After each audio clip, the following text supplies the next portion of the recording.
Hello everyone, welcome to my channel maths with कुंडे।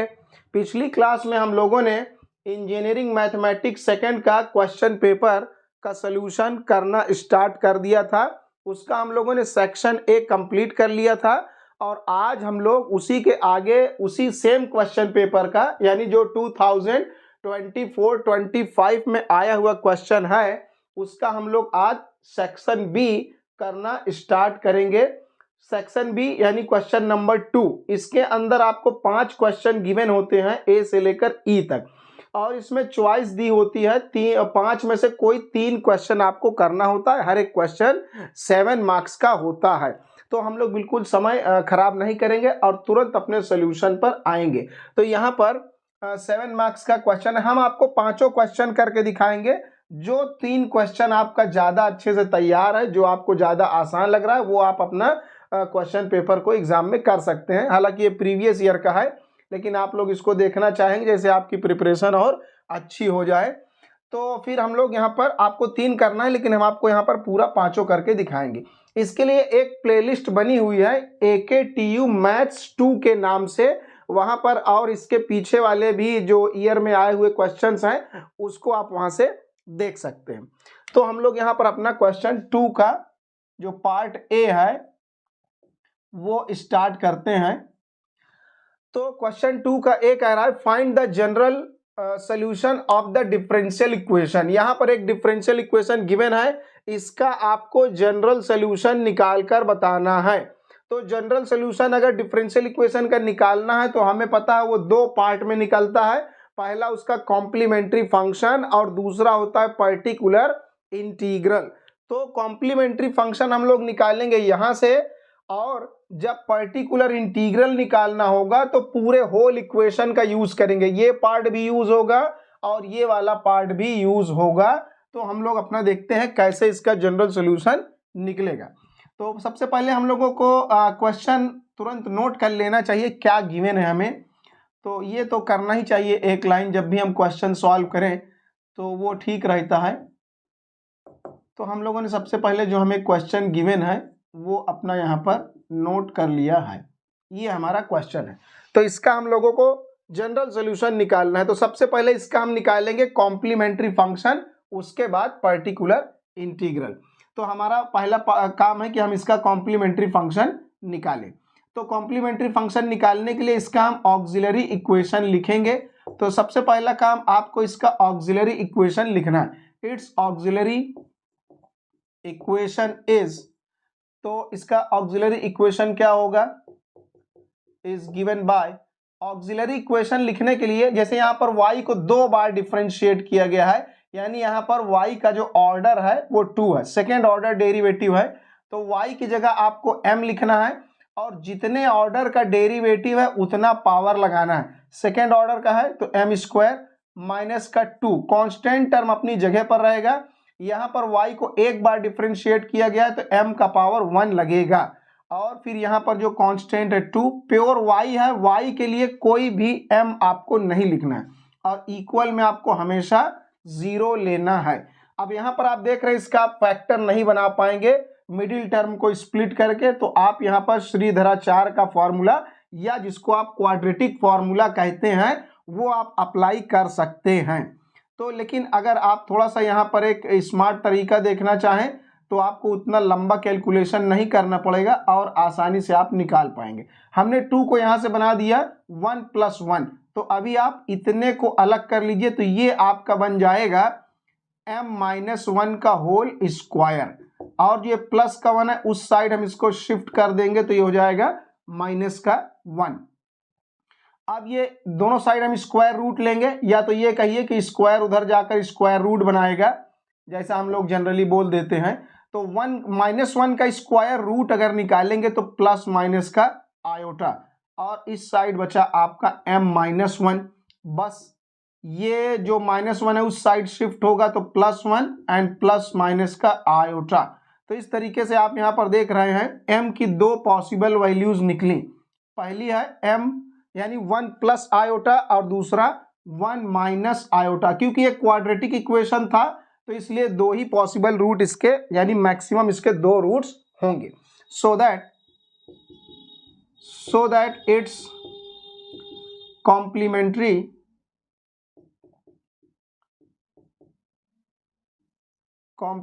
function is given by। तो जब आप m का वैल्यू निकाल लेंगे तो तुरंत आप कॉम्प्लीमेंट्री फंक्शन लिख पाएंगे। तो कॉम्प्लीमेंट्री फंक्शन को हम शॉर्ट में CF लिख दे रहे हैं, CF कॉम्प्लीमेंट्री फंक्शन शॉर्ट में। तो जब आपके पास m का वैल्यू इस टाइप का हो, मतलब इसमें रियल और इमेजिनरी दोनों पार्ट हो, कॉम्प्लेक्स नंबर तो है लेकिन यहाँ पर रियल पार्ट भी आपके पास है एंड इमेजिनरी पार्ट भी है। तो रियल पार्ट के लिए आपको क्या करना है, e टू दी पावर जो भी यहाँ पर रियल पार्ट, यहाँ 1 है 2 है 3 है जो भी है, तो वो रियल वाला पार्ट इंटू में x, यानी 1 इंटू में x। तो 1 इंटू x तो केवल x ही होगा। अगर यहाँ 2 होता तो e का पावर 2x, 3 होता तो e का power 3x and so on. तो यहाँ पर 1 है तो e का पावर 1x, तो 1 लिखा नहीं जाता है। और फिर यहाँ पर आ जाएगा इन ब्रैकेट में आपको प्लस माइनस आयोटा, यानी इमेजिनरी पार्ट के लिए यहाँ पर आपको लिखना होगा C1 और C2 एक आर्बिट्ररी कांस्टेंट है, C1 cos of x plus C2 sine of x। ये अगर यहाँ ध्यान दीजिए, अगर यहाँ 2 आयोटा होता तो हम यहाँ पर लिखते cos of 2x sign of 2x। अगर 3 आयोटा होता या जो भी नंबर होता, हाफ आयोटा होता तो यहाँ पर हाफ x और यहाँ हाफ x हम लोग लिखते हैं, मतलब आयोटा का जो कोफिशिएंट है वहाँ x में मल्टीप्लाई होगा। तो ये इस तरीके से हम लोगों ने इसका कॉम्प्लीमेंट्री फंक्शन निकाल लिया। लेकिन हम लोगों से पूछ रहा है जनरल सोल्यूशन, तो जनरल सोल्यूशन निकालने के लिए अभी आपको इसका पर्टिकुलर इंटीग्रल भी फाइंड आउट करना होगा। जब तक आप दोनों नहीं निकालेंगे तब तक काम नहीं बनेगा, तो इसलिए हम लोग दोनों को फाइंड आउट करेंगे। तो नाउ हम लोग इसका PI यानी पर्टिकुलर इंटीग्रल। तो यहाँ पर आप ध्यान दीजिए कि पर्टिकुलर इंटीग्रल निकालने के लिए एक method of variation of parameters, एक ये भी मेथड है वेरिएशन ऑफ पैरामीटर का मेथड, आप वो यूज कर सकते हैं। लेकिन वो एक लेंदी प्रोसेस है और जब कुछ ना बताया हो, किसी मेथड का नाम ना दिया हो, तो इनवर्स ऑपरेटर मेथड ही पर्टिकुलर इंटीग्रल निकालने के लिए सबसे बढ़िया और बेस्ट होता है। तो हम लोग वही यहाँ यूज करेंगे, particular integral by inverse operator method. तो उसके लिए आपको क्या करना है, सबसे पहले तुरंत एक सुंदर सा 1 लिख देना है और 1 के अपॉन में, जैसे आप यहाँ पर देख रहे हैं, जैसे ये है यहाँ पर y का सेकेंड ऑर्डर डेरिवेटिव है, तो यहाँ पर आप लिखेंगे d स्क्वायर और यहाँ पर माइनस का 2 अपनी जगह पर है। यहाँ y का एक बार डिफरेंशिएशन है तो d का पावर 1 होगा और प्लस यहाँ पर 2। y के लिए आपको कोई भी d नहीं लिखना है, y के लिए कोई d नहीं लिखा जाएगा, यानी d का पावर वहाँ 0। ये हो गया इस तरीके से। और तो ये 1 अपॉन में आपने ये बना लिया। उसके बाद पर्टिकुलर इंटीग्रल, ये एक्चुअल में एक ऑपरेटर है, ये ऑपरेटर आपका इसके ऊपर ऑपरेट होगा। किसके ऊपर, यानी यहाँ पर ये x plus e to the power x into cos of x, इसके ऊपर ये ऑपरेट कराया जाएगा। तो सिंपल सी बात है, ये एक बार यहाँ पर आपके पास यहाँ बीच में प्लस लगा है, तो एक बार ये पूरा x पर ऑपरेट होगा और यही पूरा एक बार e to the power x into cos of x पर ऑपरेट होगा। तो यहाँ पर 1 upon D square minus 2d plus 2 और यहाँ पर x, इसको हम अलग अलग कर ले रहे हैं और यहाँ पर ये 2 है और यहाँ पर e to the power x into cos of x। अब यहाँ पर आप देख रहे हैं, यहाँ पर ये एक अलजेब्रिक पॉलिनोमियल है और यहाँ पर एक्सपोनेंशियल और ट्रिग्नोमेट्रिक फंक्शन का प्रोडक्ट है। दोनों के लिए अलग अलग रूल्स हैं, वो आपको ध्यान रखना है। देखिए क्या करना है, जब आपको कोई क्वाड्रेटिक इक्वेशन या लीनियर इक्वेशन या क्यूबिक कोई भी इक्वेशन गिवन हो, तो यहाँ पर ये एक पॉलिनोमियल है जिसका पावर क्या है 1। ये 1 डिग्री का पॉलिनोमियल है x। तो इस तरीके का जब कोई भी पॉलिनोमियल गिवन हो, चाहे छोटा हो चाहे बड़ा हो, तो आप उसके लिए क्या करेंगे, सबसे पहले इसको आपको बाइनोमियल से एक्सपेंड करना होगा। तो बाइनोमियल से एक्सपेंड करने के लिए आप ढूंढिए इसमें कांस्टेंट टर्म कौन है। तो यहाँ पर कांस्टेंट टर्म है 2, तो उसको सबसे पहले कॉमन लेकर आप तुरंत बाहर करेंगे। कॉमन ले लिया 2, तो जब 2 यहां से निकल गया तो ये क्या बचेगा 1। यहां से हम देख रहे हैं, यहां से 2 निकाला तो 1 बच गया, यहां से 2 निकाल दिया जाएगा तो क्या बचेगा, ये माइनस का d। यहां तो 2 है ही नहीं, तो जहां 2 नहीं है उसके अपॉन में आ जाएगा plus D square upon 2। D square के पास 2 नहीं था तो उसके अपॉन में आ गया, यहां से 2 हमने निकाल दिया है तो माइनस का d। आप ध्यान दीजिए इसको हम थोड़ा अपने हिसाब से हमने इसको आगे पीछे करके लिख लिया है जैसी हमको जरूरत पड़े, और यहाँ पर x अपनी जगह पर वैसे का वैसा ही पड़ा हुआ है। ये हो गया। तो सबसे पहला स्टेप आपको यही करना है, कांस्टेंट टर्म जो भी है वो कॉमन लेंगे, तो यहाँ पर 1 बना लेना है, 1 बन जाएगा। तो 1 आपका अलग है और ये इतना पूरा अलग, कितना D square by 2 minus D, ये अलग है। 1 प्लस इतना पूरा आपके लिए x की तरह ट्रीट करेगा, इतना पूरा D square by 2 minus D, ये आपके लिए पूरा x है। 1 प्लस ये पूरा x आपके लिए है। अभी इसी के हिसाब से हम बाइनोमियल लगाकर इसको एक्सपेंड करने वाले हैं। तो अब यहां पर देखिए ये वाला पार्ट तो अभी इस तरह हो गया। अब आगे यहां देखिए इसमें क्या करना है, जब एक्सपोनेंशियल के साथ ट्रिग्नोमेट्रिक फंक्शन हो तो एक्सपोनेंशियल शिफ्ट का यूज करते हैं, यानी एक्सपोनेंशियल इधर भाग जाएगा और यहां पर कुछ चेंज करेगा। क्या चेंज करेगा, एक्सपोनेंशियल को हमने शिफ्ट करा, मतलब ये इस साइड आ गया। इस साइड आने का मतलब ये है कि अब एक्सपोनेंशियल को हम ऑपरेट करा चुके हैं। कैसे ऑपरेट कराया जाएगा, यानी एक्सपोनेंशियल का काम अब खत्म, अब एक्सपोनेंशियल की चिंता नहीं है, वो अपना काम कर चुका। कैसे कर चुका, तो जब एक्सपोनेंशियल आपको इधर ले आना है, इसका मतलब एक्सपोनेंशियल का खेल खत्म, वो अपना काम कर चुकेगा। कैसे, यहां पर e का पावर है x, तो x का कोफिशिएंट कौन है 1, x के मल्टीप्लाई में यहां 1 है, तो जब ये यहां आएगा तो जहां जहां d है वहां वहां ये अपना कोफिशिएंट प्लस कर देगा d प्लस 1। x का कोफिशिएंट 1 था तो जहां जहां d है वहां वहां d प्लस 1 बन जाएगा। अगर यहां e का पावर 2x होता तो ये d प्लस 2 बनता, यहां भी d प्लस 2। फिलहाल वो 1 है तो 1 है, तो 1 के हिसाब से चेंज आप करेंगे। ये हो गया। इसी प्रॉपर्टी को बोलते हैं एक्सपोनेंशियल शिफ्ट, जहां जहां d है वहां वहां d प्लस 1। अब एक्सपोनेंशियल का खेल खत्म, अब इससे हमें कोई मतलब नहीं है, मल्टीप्लाई में चुपचाप पड़ा रहेगा। अभी इस पर ऑपरेट कराना बाकी है, तो देखते हैं। तो दोनों हम लोग टर्म को साथ में सॉल्व करते हुए चल रहे हैं। तो अब हम इसको ऊपर ले जाएंगे, सबसे पहला काम इसको हम ऊपर ले जाएंगे। तो हम ऊपर इसको ले जा रहे हैं। अगर हम लोग यहाँ पर एक सुंदर सा काम और कर लें तो बिल्कुल बढ़िया से एकदम क्लियर हो जाए। क्या काम कर लें, हम लोग थोड़ा सा यहाँ पर इसको पहले से ही रेडी कर लेते हैं, थोड़ा सा स्क्वायर ब्रैकेट लगाकर इसको सुंदर उंदर बना लें।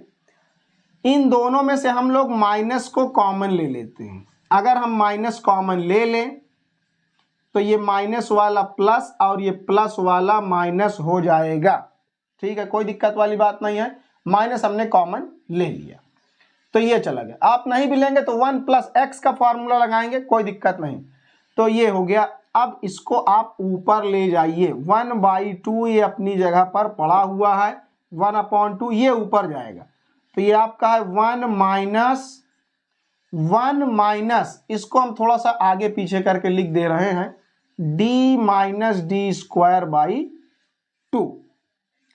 ये जो स्क्वायर ब्रैकेट वाला है इसको पूरा ऊपर ले गए तो इसकी पावर तो यहाँ कुछ नहीं थी, तो जब ऊपर जाएगा तो -1 बन जाएगा और इनटू में x अपनी जगह पर चुपचाप पड़ा है। ये हो गया।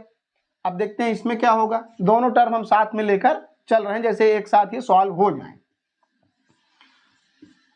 अच्छा, ये इंटू में 1 यहाँ पे लिखा है और ये कॉस ऑफ एक्स है। ई का पावर एक्स इंटू 1, तो आप चाहे तो ई का पावर एक्स अकेले ही लिख सकते हैं, कोई दिक्कत वाली बात नहीं है। कहने का मतलब ये है कि ई की पावर एक्स इस साइड है और वो उधर तरफ है। अभी कॉस ऑफ एक्स को ऑपरेट कराना थोड़ा सा बाकी है, इसलिए इसको आप एक्सपैंड करेंगे तो ये बनेगा D square plus 2d plus 1, और ये बनेगा -2d -2 प्लस 2 पहले से लिखा हुआ है। तो -2d प्लस 2d कैंसिल और -2 प्लस 2 कैंसिल, तो कैंसिल हो गया। अब ये छोटा बन गया। वैसे भी जब कोई चीज़ कैंसिल हो जाता है तो बड़ा अच्छा लगता है कि हाँ भाई कैंसिल हो गया, अब कैलकुलेशन आसान हो गई, मज़ा आता है भाई कैंसिल होने पर। अब आप यहाँ पर ध्यान दीजिए कि 1 माइनस एक्स की पावर -1, ये है 1 माइनस ये पूरा x है और ये है -1। अब इसकी शक्ल बिल्कुल इससे मैच कर रही है, तो इसको एक्सपेंड करेंगे। अगर 1 माइनस एक्स है और यहाँ भी माइनस है तो एक्सपेंशन होगा 1 plus x square by 2 plus x cube by यहाँ पर 3 एंड सो ऑन। इस तरीके से ये चलेगा। यहाँ पर आपको फैक्टोरियल भी लगाना है। ये इस तरह चलता जाएगा, इनफाइनाइट तक चलेगा। तो यहाँ पर इसको हम लोग एक्सपेंड करेंगे 1 प्लस एक्स, एक्स मतलब ये x की जगह हमारे पास ये है पूरा, तो 1 प्लस एक्स फिर एक्स स्क्वायर अपॉन 2, फिर ऐसे चलेगा और आगे तक। लेकिन आपको ध्यान देना है कि यहाँ जो आपके पास पॉलिनोमियल है उसकी पावर कितनी है, इसकी पावर है 1। तो हम लोग और आगे एक्सपेंड नहीं करेंगे क्योंकि हमें जो x का पावर 1 दिया है तो d की उतनी ही पावर तक लेकर चलना है। x की पावर 1 है तो d की पावर 1 तक ही लेकर चलेंगे। d की और हाइयर पावर वाले हमारे किसी काम के नहीं हैं, उनको हम नेग्लेक्ट कर देंगे। लेकिन एक टर्म तो अब लिखना ही पड़ेगा, हालांकि डी स्क्वायर बाई 2 ये भी हमारे काम का नहीं है, लेकिन हमने यहाँ तक एक्सपेंड किया है तो इतना लिख दिया है, और आगे भी इसके टर्म आएंगे उनका हमें कोई मतलब होगा नहीं। हमारे काम का केवल डी की पावर 1 है, बस यहाँ तक। ये भी काम का नहीं है क्योंकि x की पावर 1 है, इसलिए हम d की पावर 1 तक जाएंगे। अगर x स्क्वायर होता तो हम d की पावर 2 तक जाते। ये अब आप यहाँ पर लिख देंगे, थोड़ा सा आपको लिखना चाहिए, नेग्लेक्टिंग हायर ऑर्डर टर्म्स। ये हमने शॉर्ट में लिख दिया है, neglecting higher order terms. Higher order term हमने नेग्लेक्ट कर दिए, उसका हमें काम नहीं है। ये हो गया।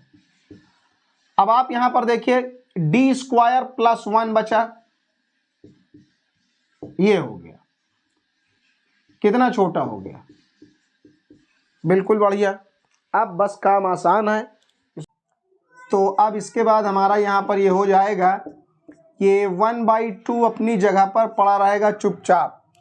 अब ये x अंदर आएगा तो x 1 में मल्टीप्लाई होगा तो x ही होगा, और जब यहाँ पर ये आएगा तो बनेगा dx। dx का मतलब, d का मतलब डिफ्रेंशिएशन, तो dx को एक बार डिफ्रेंशिएट कर देगा तो ये बन जाएगा 1, और फिर ये यहाँ पर आएगा तो पहली बार डिफ्रेंशिएट करेंगे तो बनेगा 1। डी स्क्वायर का मतलब 2 बार डिफ्रेंशिएशन, तो जब यहाँ पर आएगा तो पहली बार डिफ्रेंशिएट करेगा तो 1 और दूसरी बार में 0 हो जाएगा। इसीलिए यहाँ पर जो x की पावर होती है उसी के ऑर्डर के बराबर वाला d की पावर लिया जाता है। अगर यहाँ x का पावर 2 होता तो हम पावर 2 तक जाते। 3 वाली पावर अगर ले भी लिया जाए तो वो उसको क्या करेगा, डिफ्रेंशिएट करने पर 0 बना देगा। इसलिए हायर ऑर्डर टर्म्स को हम लोग नेग्लेक्ट कर देते हैं। तो जितना x का पावर रहेगा उतने ही डिग्री तक, उतने ही पावर तक d को लिया जाता है। तो ये हो गया, यहाँ पर आने पर ये 0 बन जाएगा, इसलिए कोई मतलब नहीं है उसका, वो 0 बन गया। अब यहाँ पर दूसरा वाला, अब आप यहाँ पर देखेंगे कि जब भी आपको यहाँ पर साइन फंक्शन या कॉस फंक्शन गिवन हो तो जहां जहां डी स्क्वायर हो वहां पर माइनस का ए स्क्वायर लिख देना चाहिए। तो डी स्क्वायर की जगह हमें लिखना है माइनस ए स्क्वायर। तो एक्चुअल में इस फंक्शन को एफ ऑफ डी कहते हैं, एफ ऑफ डी। अगर डी का यहां पर स्क्वायर लगा है तो एफ ऑफ डी स्क्वायर बोलेंगे। तो इस फंक्शन में हम डी स्क्वायर की जगह पर माइनस का ए स्क्वायर पुट करेंगे। अब ए कौन है, यहां पर जो एक्स का कोफिशिएंट है वो है ए, तो यहां पर एक्स का कोफिशिएंट है 1। तो अगर आप डी स्क्वायर की जगह माइनस ए स्क्वायर लिख दें तो ये जो आपका फंक्शन है एट माइनस का ए स्क्वायर यानी एट -1 का स्क्वायर वो क्या बन जाएगा, 0 बन जाएगा। यहां पर आप देख रहे हैं कि जहां जहां डी स्क्वायर है वहां वहां आपको माइनस का ए स्क्वायर लिखना होता है। तो ए की जगह यहां पर 1 है, तो यानी डी स्क्वायर की जगह आपको -1 का स्क्वायर लिखना होगा। जब आप यहां लिखेंगे -1 का स्क्वायर तो ये जो आपका फंक्शन है, function at minus A square यानी -1 का स्क्वायर वो 0 हो जाएगा। आप यहां ध्यान दीजिए कि ये जो लिखा हुआ है या ये लिखा है ये -1 का स्क्वायर है, ना कि -1 का होल स्क्वायर। तो इसको आपको कंफ्यूज नहीं होना है, नंबर का स्क्वायर करने के बाद माइनस अलग से लगाना है। तो इसलिए अगर आप यहां ऐसा करेंगे तो -1 का स्क्वायर +1, तो 1 का स्क्वायर यहां पर केवल लगाए, माइनस अपनी जगह पर ये होता है, तो ये 0 आ जाएगा। तो जब ऐसी सिचुएशन आ जाए कि डी स्क्वायर की जगह -a स्क्वायर रखने पर 0 आ जाए तो फिर इस तरीके से सॉल्यूशन नहीं निकल पाता। एक्चुअल में तरीका तो यही है, लेकिन जब ये नीचे वाला डेनोमिनेटर 0 बन जाए तो फिर ये मेथड फेल हो जाता है। तो ऐसी सिचुएशन में क्या करते हैं, ऊपर एक x का मल्टीप्लाई कर देते हैं और नीचे वाले फंक्शन को डिफरेंशिएट कर देते हैं। यहां x का मल्टीप्लाई होगा, नीचे डिफरेंशिएशन, डी स्क्वायर का 2d 1 का 0 इंटू में कॉस ऑफ x अपनी जगह पर वैसे ही पड़ा रहेगा। अब ये आपका बन गया x + 1/2 और ये क्या बन गया, x लिखा है x × 1 यानी x है, फिर e का पावर x, हम ऑर्डर में लिख दे रहे हैं थोड़ा सा, x और e का पावर x, और यहाँ पर 1/2 भी पड़ा रहेगा, इससे कोई लेना देना नहीं है। जो अपॉन में d है, अपॉन में d का मतलब होता है इंटीग्रेशन। अगर ये d ऊपर मल्टीप्लाई में होता तो डिफरेंशिएट करता, और अपॉन में अगर d लिखा है तो उसका मतलब इंटीग्रेशन होता है। तो जो अपॉन वाला d है वो cos x को इंटीग्रेट कर देगा। तो आपको ध्यान रखना है कि जो ये x हमने अलग से यहाँ पर रूल के अकॉर्डिंग लाया है, इस वाले x का इंटीग्रेशन आपको नहीं करना। जो एक्चुअल फंक्शन गिवन है केवल उसी को आप इंटीग्रेट करेंगे, ये आपको ध्यान देना है। तो ये हमारा बन गया, और ये आएगा x × e का पावर x, और यहां पर ये cos x का इंटीग्रेशन हो जाएगा आपका sin ऑफ x और होल अपॉन 2। अब यहां पर आप ध्यान दीजिए, अगर ये d स्क्वायर होता तो इसको हम 2 बार इंटीग्रेट करते, d क्यूब होता तो 3 बार इंटीग्रेट करते, एंड सो ऑन। तो इस तरीके से ये आपका निकल आएगा पर्टिकुलर इंटीग्रल। ये आपने पर्टिकुलर इंटीग्रल फाइंड आउट कर लिया। तो अब आपको निकालना क्या है, आपको निकालना इसका general solution, so that the general solution is, ये सब आपके रफ का काम है, ये तो आपको लिखना ही है। तो so that the general solution क्या होगा, y = complementary function plus particular integral, दोनों का सम से जनरल सॉल्यूशन आपका निकलता है। कॉम्प्लीमेंट्री फंक्शन हमने निकाल रखा है यहाँ पर e⁻x in bracket c1 cos of x plus c2 sin of x, ये है, प्लस पर्टिकुलर इंटीग्रल अभी बिल्कुल तुरंत एकदम ताजा ताजा हम लोगों ने निकाल रखा है, x+1/2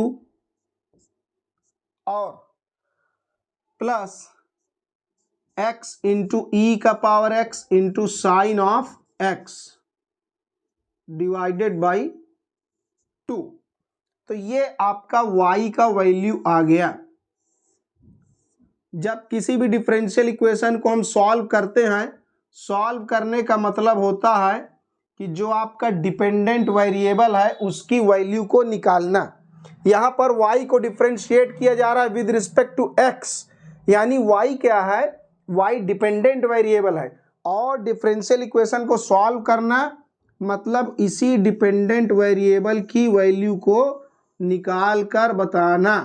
तो क्वेश्चन नंबर 2 का जो ए वाला पार्ट है यानी पहला पार्ट, उसको हम लोगों ने कंप्लीट कर लिया है। उसके बाद क्वेश्चन नंबर 2 का बी है हमारा, क्वेश्चन 2b। 2 के बी वाले में बोल रहा है solve the following differential equation using Laplace transform. यहाँ पर एक डिफरेंशियल इक्वेशन गिवन है जो कि थर्ड ऑर्डर का है। यहाँ पर y को 3 बार डिफरेंशिएट किया गया है, मैक्सिमम जो इसका यहाँ पर डिफरेंशिएशन है वो 3 बार है, तो इसका मतलब जो इसका डिग्री है वो 3 है। तो थर्ड ऑर्डर का यहाँ पर डेरिवेटिव है, 3 ऑर्डर वाला ये डिफरेंशियल इक्वेशन है, इसको हमें सॉल्व करना है लाप्लास ट्रांसफॉर्म की हेल्प से। और यहाँ पर कुछ इनिशियल कंडीशंस भी गिवन है, जैसे y का वैल्यू एट 0.01 के बराबर होगा, और जो y का फर्स्ट ऑर्डर डेरिवेटिव है वो उसका वैल्यू एट 0.0, और सेकेंड ऑर्डर डेरिवेटिव है उसका भी वैल्यू एट 0.0, वो दोनों 2 के बराबर हैं, और y का वैल्यू 0 पर 1 के बराबर है। इन इनिशियल कंडीशंस का यूज करते हुए इस हम लोग थर्ड ऑर्डर के डिफरेंशियल इक्वेशन को सॉल्व करेंगे लाप्लास ट्रांसफॉर्म की हेल्प से। तो सबसे पहले यहाँ पर हम लोगों को गिवन है क्या, क्वेश्चन हम लोग अपना यहाँ पर नोट कर ले रहे हैं। प्लस का यहाँ पर 2 times d2y by dt square है, और माइनस का dy बाय dt, और फिर माइनस का 2y इज इक्वल टू 0। तो सबसे पहला काम आपको यहाँ पर क्या करना है कि जो आपको डिफरेंशियल इक्वेशन गिवन है उसको आप सबसे पहले नोट कर लेंगे। उसके बाद अगला स्टेप है taking Laplace transform both side, दोनों साइड आपको लाप्लास ट्रांसफॉर्म ले लेना है। तो यहाँ पर लाप्लास ट्रांसफॉर्म आप निकालेंगे d3y बाई dt क्यूब का, और प्लस 2 तो कांस्टेंट है वो बाहर पड़ा रहेगा, और यहाँ पर सबका अलग अलग लाप्लास ट्रांसफॉर्म लिया जाएगा। एक्चुअल में पूरे का लाप्लास ट्रांसफॉर्म लिया गया है, लेकिन लाप्लास ट्रांसफॉर्म जो है ये डिस्ट्रीब्यूट हो जाता है, इसके पास लीनियर प्रॉपर्टी है, उसकी वजह से ये अलग अलग टर्म पर डिस्ट्रीब्यूट हो जाएगा, यानी हर टर्म का अलग अलग लाप्लास ट्रांसफॉर्म लेना होगा, इसका अलग फिर इस वाले का अलग, उसी तरह इस वाले का। यहाँ पर माइनस का Laplace transform of dy by dt and minus का उसी तरह यहाँ भी जो कांस्टेंट है उसको तो हम लोग कुछ नहीं करेंगे, वो बाहर पड़ा रहेगा, और यहाँ पर लाप्लास ट्रांसफॉर्म ऑफ 0। अब यहाँ पर एक ध्यान देने वाली बात है कि अगर थर्ड ऑर्डर का डेरिवेटिव है तो उसका लाप्लास ट्रांसफॉर्म क्या होगा, सेकेंड ऑर्डर का क्या होगा, फर्स्ट ऑर्डर का, और y का लाप्लास ट्रांसफॉर्म क्या होगा। तो इसके लिए एक फार्मूला है वो हम आपको रिकॉल करा दें। जैसे यहाँ पर लिखा है एक थर्ड ऑर्डर का डेरिवेटिव लिखा है, एक्चुअल में फार्मूला वगैरह इसी तरीके से लिखा रहता है, थर्ड ऑर्डर का हम लोग लिख ले रहे हैं, ये इसी तरीके से फार्मूला लिखा होता है। ये f के टर्म्स में हमारे पास यहाँ y है, तो चाहे f लिखें या y लिखें उससे कोई दिक्कत वाली बात नहीं है। फिलहाल जैसे बुक्स में फार्मूला आप लोग देखते हैं वो आप लोग यहाँ पर एक रिकॉल कर लीजिए। तो अगर यहाँ पर f का थर्ड ऑर्डर डेरिवेटिव है तो इसके लिए लाप्लास ट्रांसफॉर्म क्या होगा, जितने ऑर्डर का है यहाँ पर थर्ड ऑर्डर डेरिवेटिव है तो यहाँ पर आप लिखेंगे s का पावर 3। अगर यहाँ 2 होता तो हम s स्क्वायर लिखते, and Laplace transform of F. ये जो स्मॉल एफ है, स्मॉल एफ के लाप्लास ट्रांसफॉर्म को हम कैपिटल एफ से नोटेशन देते हैं। तो ये इसका लाप्लास ट्रांसफॉर्म है, यानी इसका जो भी लाप्लास ट्रांसफॉर्म हो वो यहाँ लिखा जाएगा। उसके बाद का काम आसान है। उसके बाद s की पावर डिक्रीज करती जाएगी, s क्यूब है तो s स्क्वायर, और यहाँ पर y का वैल्यू ऐड 0, लेकिन यहाँ y की जगह हमारे पास f दिया है, यानी f का वैल्यू जो भी फंक्शन आपको यहाँ गिवन है वो f का वैल्यू ऐड 0। फिर उसी तरह s का पावर कम हो जाएगा तो s क्यूब s स्क्वायर फिर s, लेकिन इस वाले जो स्मॉल f है, इस स्मॉल f का जो डेरिवेटिव है वो बढ़ता जाएगा। अब इसको एक बार डिफरेंशिएट करना होगा, फिर s की पावर और कम हो जाएगी, यानी s गायब हो जाएगा और f का डेरिवेटिव यहाँ बढ़ता चला जाएगा। तो यहाँ से आपको याद करने में बहुत आसान है, जितने ऑर्डर का डेरिवेटिव है s की पावर उतना इनटू में Laplace transform of f, small f का लाप्लास ट्रांसफॉर्म कैपिटल f है। और यहाँ आप ध्यान दीजिए कि यहाँ पर सब जगह स्मॉल f लिखा हुआ है, तो पहले थर्ड ऑर्डर डेरिवेटिव के साथ f का लाप्लास ट्रांसफॉर्म कैपिटल F, उसके बाद s की पावर घटाते जाना है, s स्क्वायर s फिर s गायब, और f के डेरिवेटिव को बढ़ाते जाना है। पहले एक्चुअल में f है, फिर एक बार डिफरेंशिएट किया, फिर दो बार डिफरेंशिएट किया, और सभी की वैल्यू एट 0.0, ये हो गया। उसी तरीके से अब आप समझ गए होंगे, अगर यहाँ पर सेकेंड ऑर्डर डेरिवेटिव है तो आप कैसे लिखेंगे, s का स्क्वायर और इनटू में लाप्लास ट्रांसफॉर्म ऑफ f, फिर उसके बाद s का पावर घटता जाएगा, डिक्रीज होगा, तो s का पावर यहाँ पर हो जाएगा 1, और यहाँ पर f का वैल्यू एट 0.0, फिर s गायब, अब s का पावर 0 हो जाएगा, लेकिन f का जो डेरिवेटिव है वो बढ़ता चला जाएगा इसी तरीके से।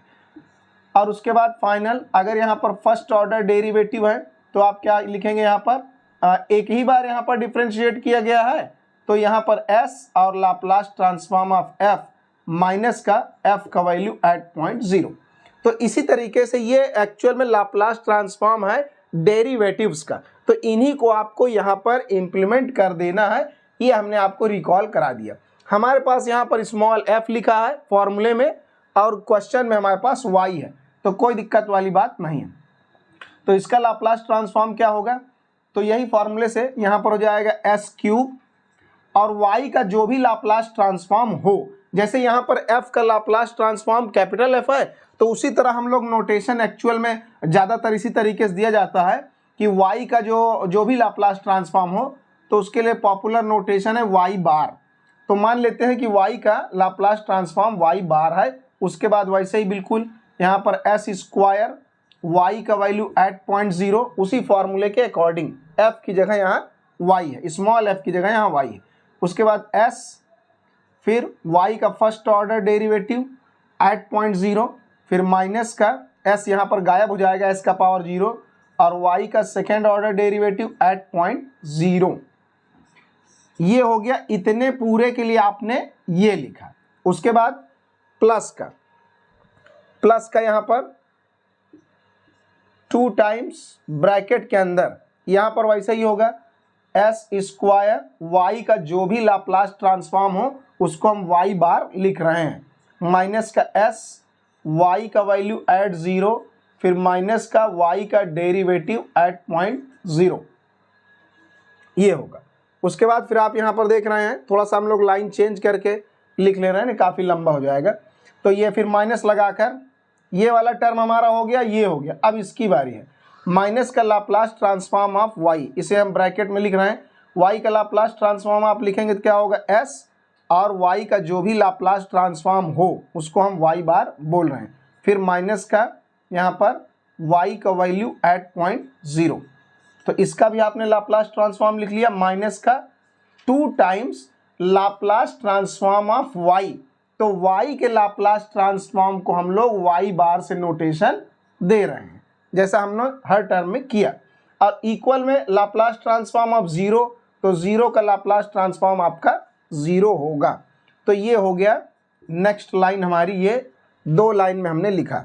उसके बाद थोड़ा सा इसको हम लोग और सिंप्लीफाई करेंगे, जो वैल्यूज़ दी हैं उनको हम लोग यूज़ करेंगे। तो ये हो गया s क्यूब वाई बार माइनस का एस स्क्वायर वाई का वैल्यू एट 0.0। तो वाई का वैल्यू एट 0.0 आपको यहाँ पर क्वेश्चन में गिवन है, वो कितना है 1। तो सारी वैल्यूज आप बिल्कुल सावधानी से यहाँ पुट करेंगे। फिर माइनस का एस वाई प्राइम एट 0 वो कितना है 2 के बराबर, एंड माइनस का वाई डबल प्राइम यानी सेकेंड ऑर्डर डेरिवेटिव एट 0.0 वो भी आपका 2 के बराबर है। तो ये सारी वैल्यूज हमने इनिशियल वैल्यूज पुट कर दी। उसके बाद यहाँ पर 2 टाइम्स ब्रैकेट में एस स्क्वायर वाई बार, फिर माइनस का एस वाई का वैल्यू एट 0.01 के बराबर है, एंड वाई का जो फर्स्ट ऑर्डर डेरिवेटिव है एट 0.02 के बराबर है। उसी तरीके से यहाँ पर माइनस का एस वाई बार माइनस का वाई का वैल्यू एट 0.0 आपको 1 यहाँ पर गिवन है, इनिशियल वैल्यूज का हम यूज कर रहे हैं। माइनस का 2 times Y bar is equal to 0। अब हम लोग नेक्स्ट लाइन में ब्रैकेट ओपन कर देंगे। केवल ये वाला वैल्यू जो यहाँ पर फॉर्मूला रखा जाता है, ये फॉर्मूला रखकर वैल्यूज को पुट कर देना, केवल इतना ही इसमें कैलकुलेशन है। उसके बाद का काम बिल्कुल आसान है। अब थोड़ा सा ये 7 मार्क्स का है तो कुछ मेहनत तो आपको करना ही पड़ेगा, थोड़ा बहुत मार्क्स के हिसाब से। अब ये बन जाएगा माइनस का एस स्क्वायर इंटू 1, कोई फर्क नहीं पड़ेगा, माइनस का 2s माइनस का 2, ब्रैकेट ओपन करते चलेंगे, सॉल्व भी करेंगे। तो ये हो जाएगा प्लस का 2 times S square Y bar, and यहाँ पर हो जाएगा माइनस का 2s, एंड ये माइनस का हो जाएगा 4, माइनस का 4। यहाँ इसको हम आगे ही कंटिन्यू लिखते हैं। ब्रैकेट ओपन करेंगे तो माइनस का S Y bar and minus minus plus का ये हो जाएगा 1, एंड माइनस का 2y bar is equal to 0। अब इसको हम लोग थोड़ा सा सिंप्लीफाई कर लेंगे, और पहले यहाँ पर एस क्यूब लिखा है, एस क्यूब वाई बार। अब एस स्क्वायर वाला हम लोग यहाँ पर देखते हैं कि एस स्क्वायर वाला और कहाँ पर है, या तो हम लोग चाहें तो हम लोग वाई बार वालों को कलेक्ट कर सकते हैं। तो हम लोग यहाँ पर पहले वाई बार वाले टर्म्स को कलेक्ट कर लें तो आपको ज़्यादा आसानी होगी। तो हम लोग वाई बार वाले कलेक्ट कर लेते हैं। तो यहाँ से हमने वाई बार कॉमन लिया, तो यहाँ से बचा आपका एस क्यूब। फिर यहाँ पर आपको वाई बार दिख रहा है, यहाँ से हमने कॉमन ले लिया तो 2s स्क्वायर, और वाई बार आपको कहाँ पर दिख रहा है, यहाँ पर, यहाँ वाई बार आपको दिख रहा है तो माइनस का s, और यहाँ वाई बार आपको दिख रहा है तो माइनस का 2। तो सारे वाई बार वाले हमने कॉमन ले लिए। तो यहाँ से वाई बार निकल गया, एस क्यूब हो गया plus 2s square minus S minus 2। बाकी को हम लोग देख लेते हैं, वो थोड़ा सा कुछ सॉल्व हो जाए तो अच्छी बात है। यहाँ पर आपका लिखा है एस स्क्वायर वाला, एस स्क्वायर वाला और कोई नहीं है, एस वाला माइनस 2s माइनस 2s, तो यानी माइनस का 4s, माइनस का 4s, और नंबर वाला माइनस 2 माइनस 4, तो माइनस 2 माइनस 4 माइनस का 6 और प्लस का 1, तो यानी माइनस का 5 इक्वल में 0। ये बन गया। अब इसमें करना क्या होता है कि आपको वाई बार एक तरफ कर लेना है, बाकी पूरी दुनिया दूसरी तरफ। यही आपका टारगेट होता है कि आप वाई बार को सबसे पहले सेपरेट कर लें, वही हम लोग कर रहे हैं। ये पूरा उधर चला जाएगा, S square plus 4s and plus 5। जब उस साइड जाएगा तो भाई साइन चेंज हो जाएगा। अब ये पूरा चीज इसके अपॉन में आ जाएगा। तो यहाँ पर एक लाइन इसको हम लोग और थोड़ा बढ़िया से लिख ले रहे हैं। तो Y bar is equal to आपका ये हो जाएगा S square plus 4s plus 5, और ये अपॉन में इधर नीचे भाग जाएगा S cube plus 2s square minus s minus 2। तो ये आपने वाई बार को अलग कर लिया, मतलब वाई बार एक तरफ बाकी सब दूसरी तरफ। एक काम ये आपका हो गया कि वाई बार का वैल्यू आपने निकाल लिया। ये काम आपको कर लेना है। उसके बाद अब इसका काम नहीं है तो हम इसको थोड़ा सा रफ कर दे रहे हैं, क्योंकि और जगह चाहिए इसको सॉल्व करने के लिए। अब इसको आप थोड़ा सा इसको सॉल्व करना है तो सिंप्लीफाई और कर लेंगे, देखते हैं क्या बनता है। तो ये आगे आपका बनेगा यहाँ से y bar is equal to, ये आपका बना है, ऊपर वाला तो वैसे ही रहेगा, S square plus 4s plus 5।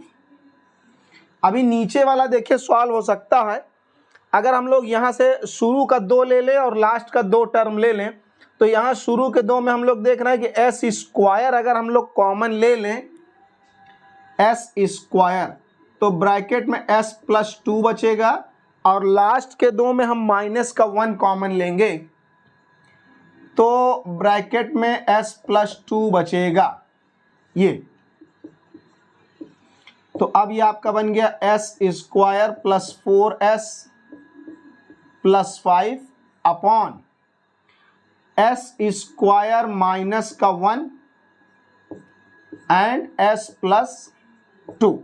अब यहाँ पर आप देख रहे हैं 1 के ऊपर हम लोग स्क्वायर अपने से लगा सकते हैं, क्योंकि 1 है तो 1 के ऊपर स्क्वायर लगाने से कोई दिक्कत वाली बात नहीं है। इससे क्या बन जाएगा, ए स्क्वायर माइनस बी स्क्वायर का फॉर्मूला बन जाएगा। हम आपको पूरा एक एक स्टेप करके दिखा रहे हैं, अगर आप कोई स्टेप मन में कैलकुलेट कर सकते हैं तो चाहे तो आप कोई स्टेप स्किप भी कर सकते हैं, लेकिन अच्छे से कैलकुलेशन करेंगे तो वो स्टेप्स तो लेंगे ही। अगर आपको क्वेश्चन आ रहा है तो आप 5 मिनट में सॉल्व कर लेंगे, कोई बहुत बड़ा क्वेश्चन ये नहीं है।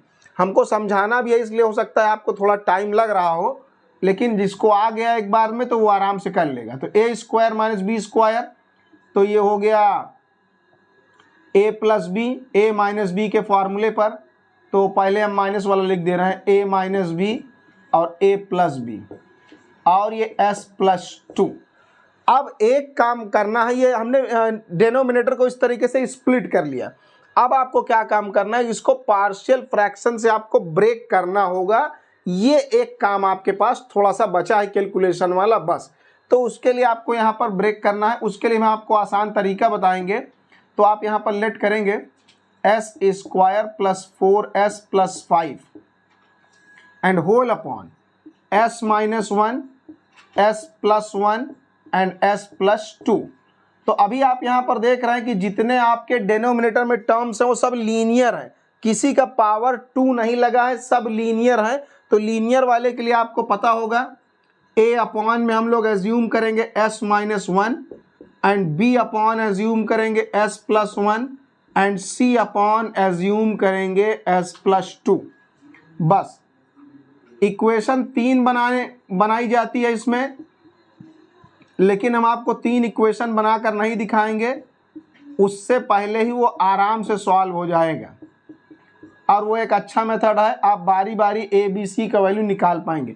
बस आपको यहाँ पर एलसीएम ले लेना है, थोड़ा सा एलसीएम लेंगे तो ये s plus 1 and s plus 2, और b के साथ आपका आ जाएगा s minus 1 and s plus 2, फिर उसके बाद प्लस c के साथ आपका आ जाएगा, c के साथ s प्लस 1 और s माइनस 1, और पूरे के अपॉन में आ जाएगा s minus 1, s plus 1 and s plus 2।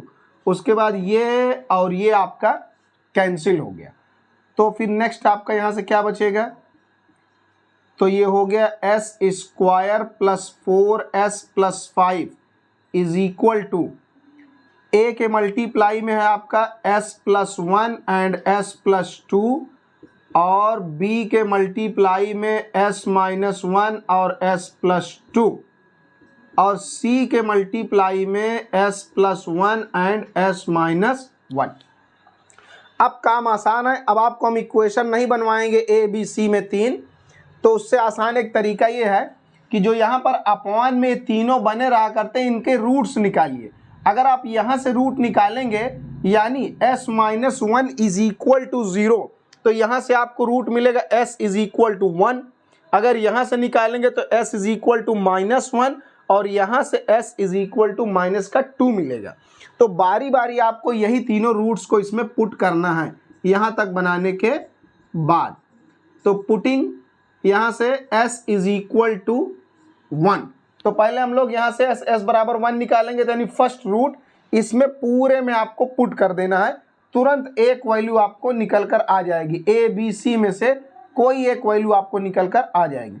तो जब आप पुट करेंगे s इज इक्वल टू 1, तो पुट करेंगे तो यहाँ s बराबर यहाँ 1 होगा, तो 1 का स्क्वायर 1 और यहाँ पर 4 1 जा 4, तो 4 1 5 और 5 10 यानी 10 बनेगा। तो यहाँ से आपका बना 10 और इक्वल में यहाँ पर s बराबर आपको 1 रखना है, तो यहाँ 1 रखेंगे तो 1 1 2 और यहाँ पर भी 1 हो जाएगा, तो ये हो जाएगा 2 और 1 3, 3 2 जा 6a और इसको जब आप 2 के टेबल से कैंसिल कर देंगे तो ये 5 और ये 3, तो a इज इक्वल टू आपको मिलेगा 5/3। तो तुरंत आपको एक अननोन का वैल्यू निकल कर सामने आ जाएगा। उसी तरीके से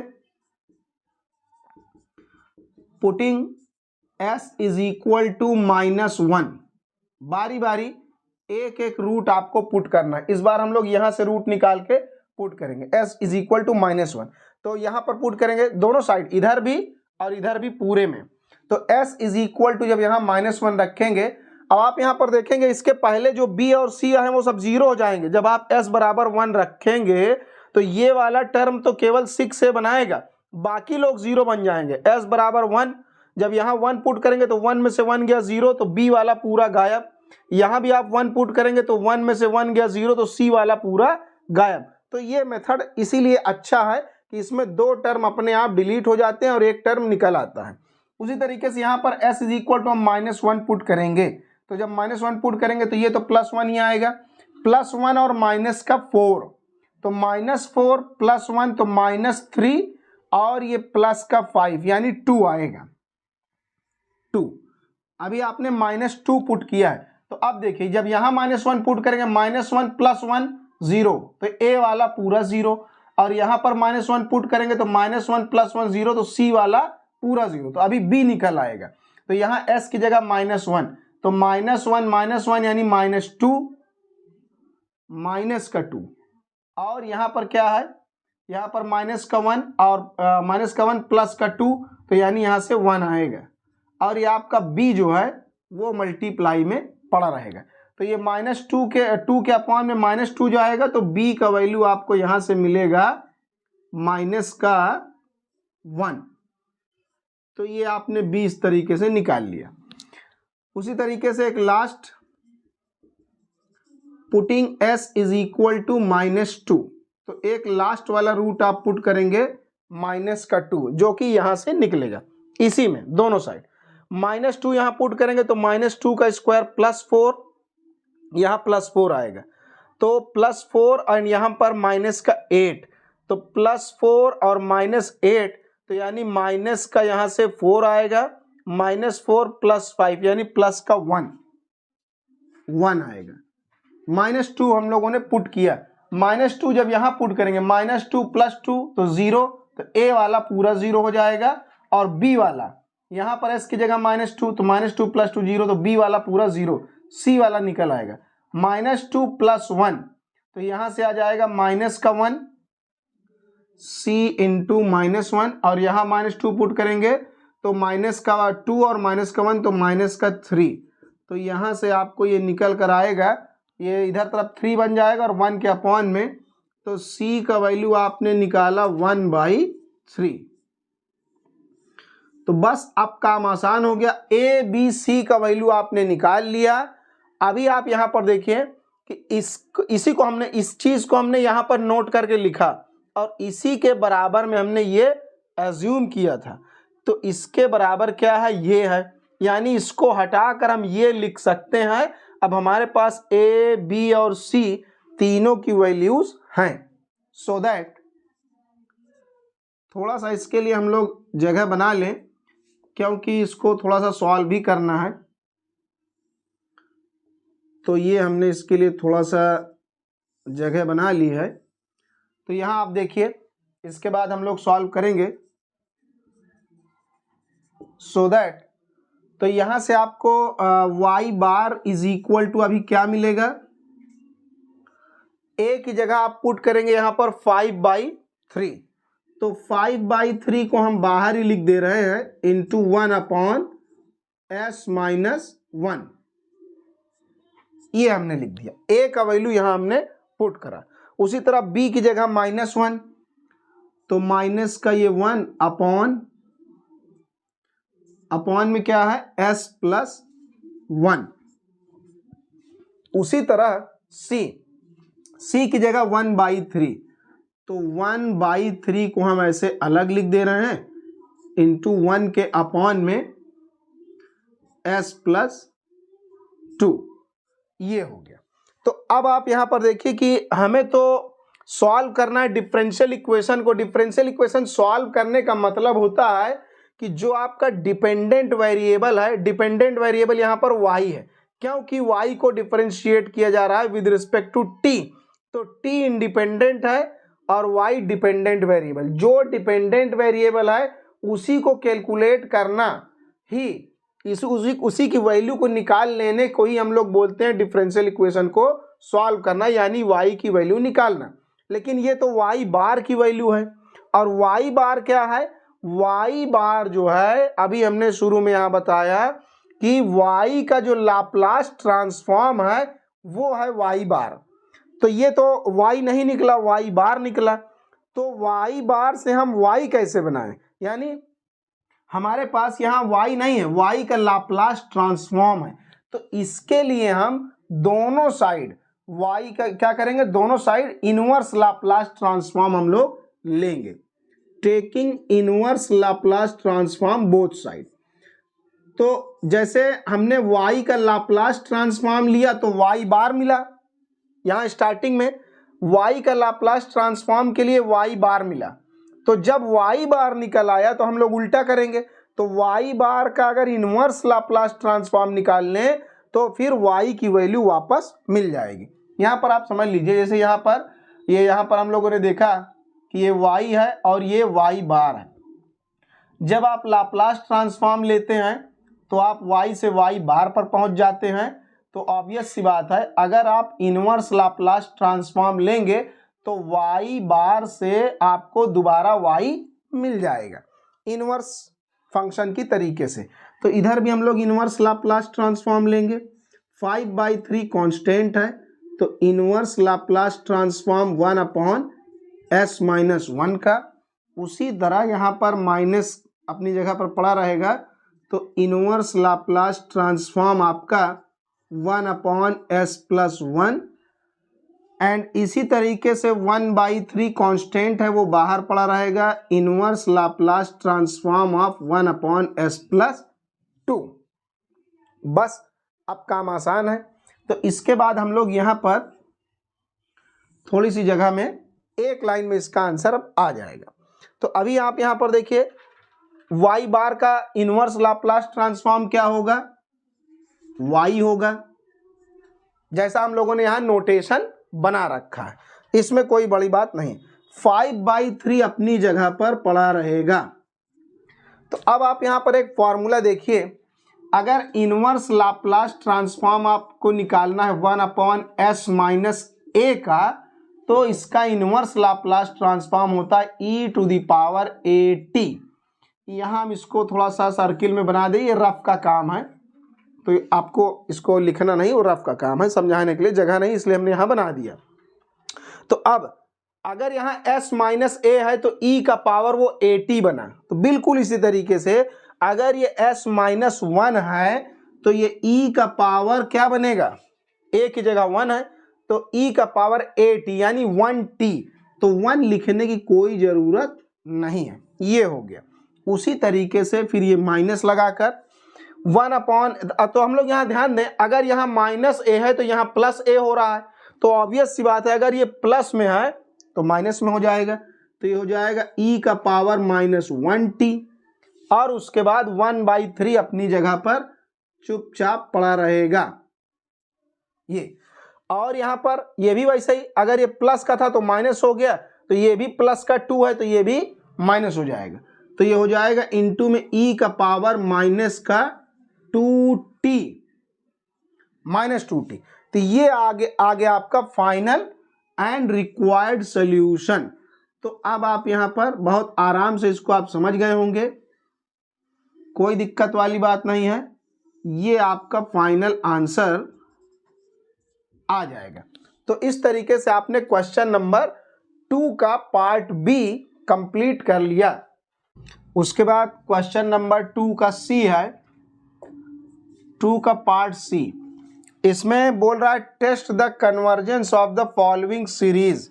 यहाँ पर एक सीरीज गिवन है, इसके कन्वर्जेंस का हमें टेस्ट करके बताना है कि ये हमारी सीरीज कब कन्वर्ज करेगी, कब डाइवर्ज करेगी। तो इसके बारे में हम लोगों को बताना है। तो सबसे पहले हम लोग यहाँ पर इस तरीके का जब क्वेश्चन हो तो सबसे पहले हम लोगों को यहाँ पर एक इसका nth टर्म लिखना चाहिए। nth टर्म को हम लोग un से नोटेशन देते हैं। तो ये जो बना बनाया रेडीमेड है बिल्कुल, यही इसका nth टर्म है। ये है 1 × 3 × 5, यानी यहाँ पर ऑड नंबर्स हैं, तो ये हमारा nth ऑड नंबर है। और नीचे आपको यहाँ पर इवन नंबर्स का प्रोडक्ट दिया है 2, 4, 6 एंड सो ऑन। और ये x का पावर यहाँ पर 2n है, जितने यहाँ पर टर्म्स हैं उसका ट्वाइस है, डबल है n। तो इस तरीके से आप यहाँ पर देख रहे हैं। अच्छा, यहाँ पर फर्स्ट टर्म क्या रहा होगा? तो फर्स्ट टर्म रहा होगा यहाँ पर केवल 1 और यहाँ पर केवल 2 और यहाँ पर n की जगह पर 1 रहा होगा। जब सेकेंड टर्म आया तो 1 × 3 हो गया, यानी 2 लिख दिए गए, और फिर यहाँ नीचे 2 × 4। जब थर्ड टर्म लिखा गया होगा यानी U3, U1 यानी पहला टर्म, U2 मतलब दूसरा टर्म, तीसरे टर्म में 1, 2, 3 टर्म, नीचे भी 3 टर्म, और चौथे में 4 टर्म, 1, 3, 5, 7, फिर 9, ऐसे करते करते nth टर्म में हमने यहाँ पर nth टर्म तक इसको लिखा। मतलब जैसे ही हम लोग एक टर्म आगे बढ़ेंगे यहाँ पर एक उसके बाद वाला नंबर मल्टीप्लाई हो जाएगा।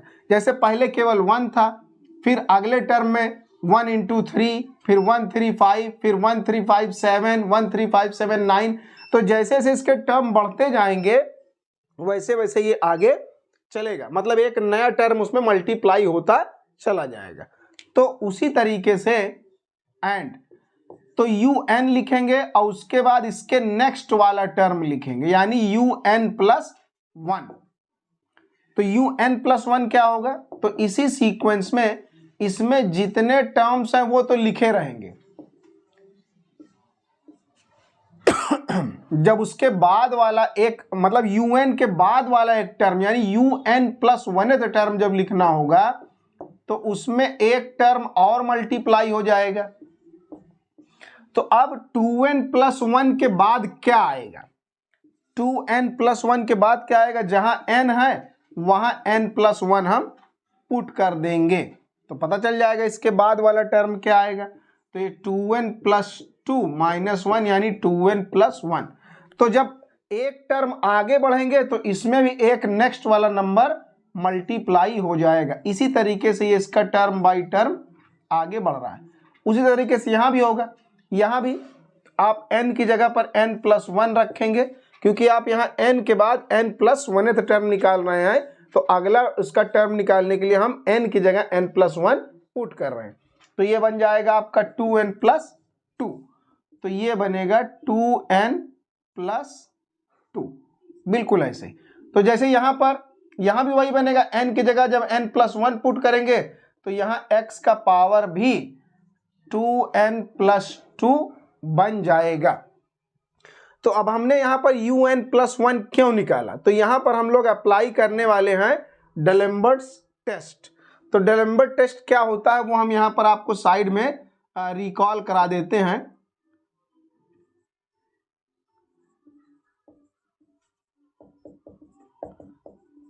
हाँ, तो यहाँ पर डलेम्बर्ट टेस्ट क्या कहता है कि अगर यहाँ पर हम लोग लिमिट निकालें nth टर्म की, n मतलब n गोज टू इन्फिनिटी पर हम लिमिट निकालें un+1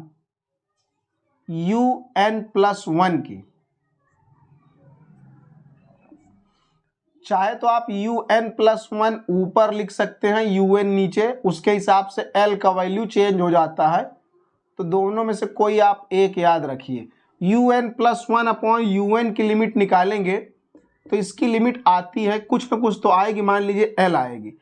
अगर यहाँ पर इफ l लेस देन 1 है तो आपका सीक्वेंस कन्वर्जेंट होगा। कन्वर्जेंट को हम शॉर्ट में CGT लिख दे रहे हैं। और अगर l आपका ग्रेटर देन 1 हुआ तो फिर ये सीरीज आपकी डाइवर्जेंट होगी। और अगर l is equal to correct 1 आया तो फिर ये जो डेलेम्बर टेस्ट है वो फेल कर जाएगा। फेल कर जाएगा तो दूसरा कोई टेस्ट लगाया जाएगा। तो यही टेस्ट हम लोग अप्लाई करने वाले हैं। तो नाउ हम लोग यहाँ पर लिमिट निकालेंगे n गोज टू इन्फिनिटी पर un+1 अपॉन un की, इसकी हम लोग लिमिट निकालेंगे।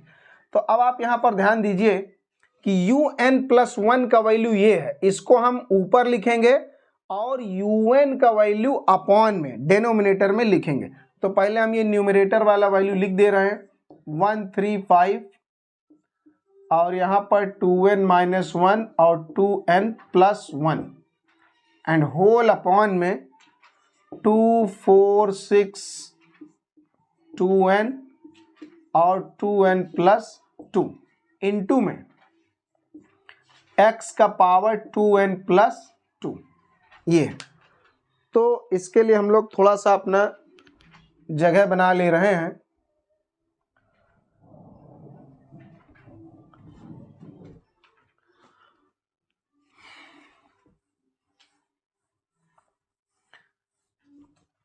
तो अब आप यहां पर देखिए इसके अपॉन में हमें क्या लिखना है, un को लिखना है। ये हमने अपॉन लगाया और un 135 और ये 2n-1 अपॉन में 2 4 6 ये जा रहा है 2n तक और इनटू में x का पावर 2n। अब आप यहां पर देख रहे हैं कि जब ये लगा है पूरा, ये ऊपर वाला टर्म है आपका और ये आपका नीचे वाला टर्म है और ये लगा है बीच में डिवाइड। इस डिवाइड को हमें क्या करना है, मल्टीप्लाई बना देना है तो आसान हो जाएगा इसको सॉल्व करना।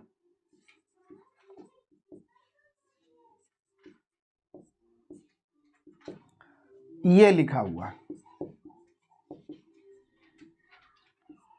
बाकी सब हम लोग वैसे ही अपना नोट करेंगे।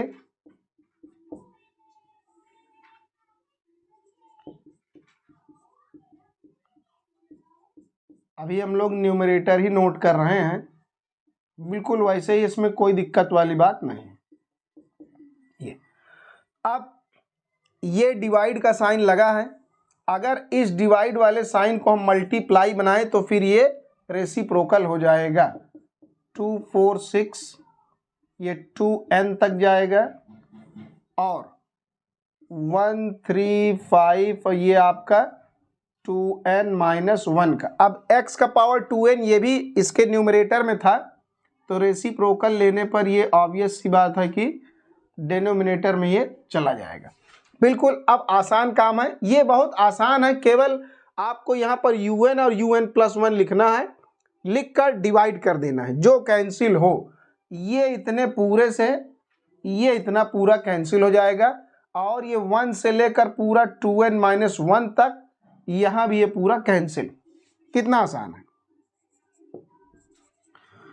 तो ये हम लोग लिमिट यहाँ पर निकाल रहे हैं n गोज टू इन्फिनिटी पर।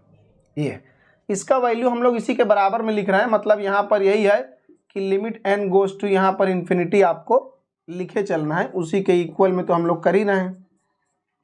ये आपका लिखा हुआ है तो इसको हम बार बार लिख रहे हैं, यही वैल्यू हम लोग। तो हमारे पास यहाँ पर क्या बचा, ये बचा हमारे पास 2n+1 और अपॉन में 2n+2।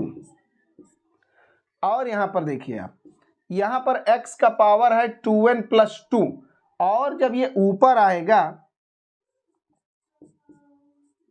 तो पावर माइनस हो जाएगा, बेस सेम है, ये और ये आपका कैंसिल हो गया। तो अब हम लोग इसमें n कॉमन ले लेंगे। ऊपर से हमने यहाँ से n कॉमन लिया तो यहां से बचेगा 2 और इसके पास तो n है नहीं, तो नहीं है तो फिर वो n उसके अपॉन में आ जाएगा। जब आप इसको अंदर मल्टीप्लाई करेंगे तो ये वापस इस तरीके से बन जाएगा। तो यहाँ भी हम लोग n कॉमन लेंगे तो ये बचेगा 2 + 2/n और ये x का पावर 2 यानी x² बन जाएगा। यहाँ n से n कैंसिल हो गया। जब n गोज टू इन्फिनिटी पर हो तो n हमेशा अपॉन में होना चाहिए, तभी आपको फाइनाइट लिमिट मिलेगी। तो अब यहाँ पर आप लिमिट लगाएंगे, यहाँ पर 1/∞, ये 0 हो जाएगा। 2 को भी यहाँ पर 2 के अपॉन में इन्फिनिटी, तो ये भी 0 हो जाएगा। तो ये 2 + 0, नीचे भी 2 + 0, तो यानी 2/2। तो 2/2 × x², तो केवल आपको यहाँ से कुल मिलाकर x² मिला। तो अब देखिए यहाँ पर डेलेम्बर टेस्ट क्या कहता है। हमने अप्लाई तो कर दिया, हम लोगों ने लिमिट un+1/un का लिमिट निकाला, क्या आया x²। जैसे यहाँ पर डेफिनेशन में लिखा है l, तो अगर l का वैल्यू 1 से छोटा है तो कन्वर्जेंट। तो नाउ बाय डेलेम्बर्स टेस्ट, तो अब डेलेम्बर टेस्ट के अकॉर्डिंग क्या होगा,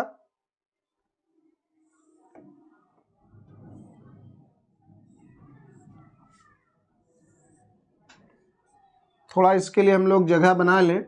तो डेलेम्बर टेस्ट के अकॉर्डिंग क्या होगा, कह रहा है कि अगर लिमिट 1 से छोटा है तो कन्वर्जेंट। तो डेलेम्बर टेस्ट से होगा if x² = 1 it is convergent. Convergent को हम शॉर्ट में CGT लिख दे रहे हैं।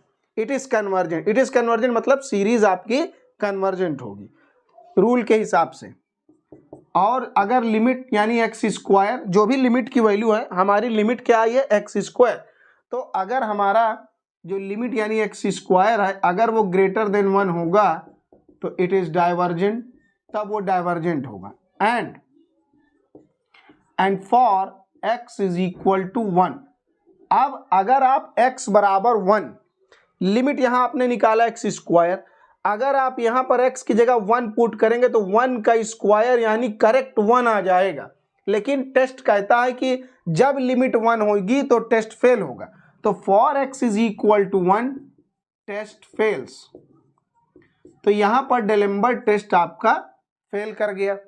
तो <1 और <1 पर तो बिल्कुल कंफर्म है कि जब x² 1 से छोटा होगा तो कन्वर्जेंट और <1 पर डाइवर्जेंट होगा। लेकिन x = 1 रखने पर यहाँ लिमिट आपकी 1 आ जा रही है, यानी टेस्ट फेल कर जा रहा है।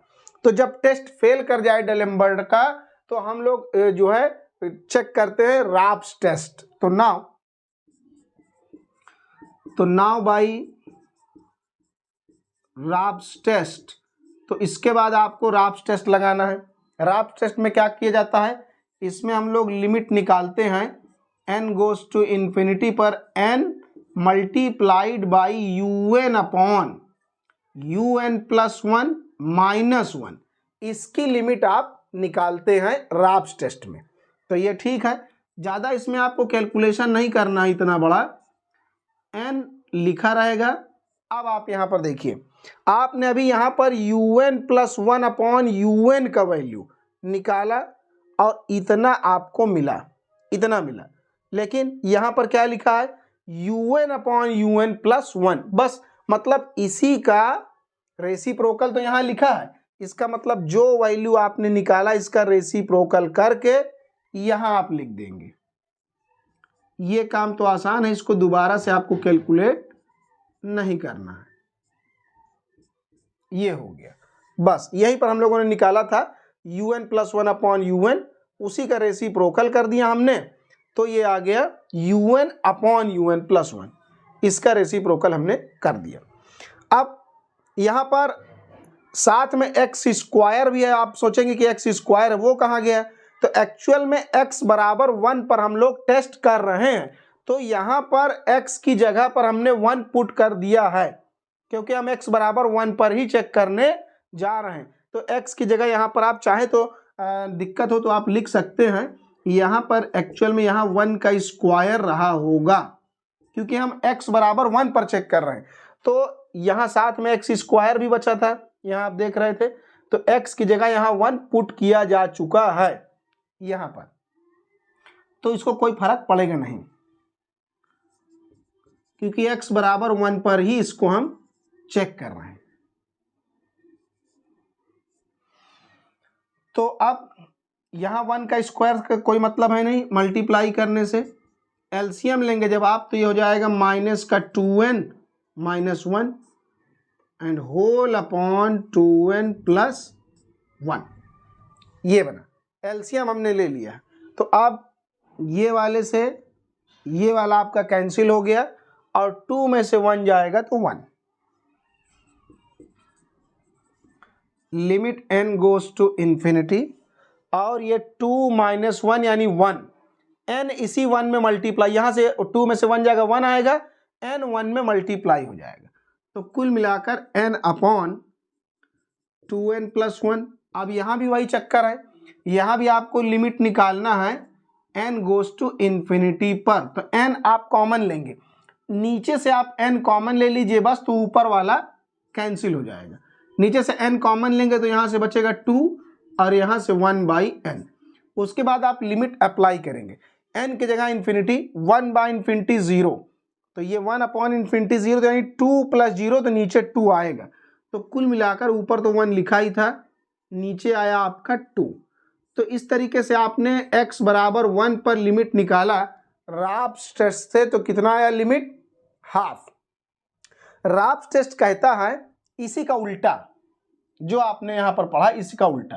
राप्स टेस्ट में क्या होता है, लेस देन 1 पर डाइवर्जेंट और ग्रेटर देन 1 पर कन्वर्जेंट हो जाता है, इसका रेसिप्रोकल उल्टा हो जाता है। तो यहाँ पर जो आपकी लिमिट है, लिमिट आई हाफ, जो कि लेस देन 1 है, और जो आपका राप्स टेस्ट है लेस देन 1 पर इसका उल्टा होता है। यहाँ पर लेस देन 1 पर कन्वर्जेंट है, तो राप्स टेस्ट में लेस देन 1 पर डाइवर्जेंट होगा। तो लिमिट आपने निकाला लेस देन 1, तो इसलिए यहाँ से इसने कंफर्म कर दिया कि ये क्या है, आपका डाइवर्जेंट है। तो सो दैट, तो फाइनली आप यहाँ पर पूरा जानकारी आपके पास मिल चुकी है। सो दैट फॉर जब एक्स स्क्वायर आपका लेस देन 1 होगा तो it is convergent, less than 1 पर आपका क्या है, कन्वर्जेंट है, ये बिल्कुल पक्का है। और एंड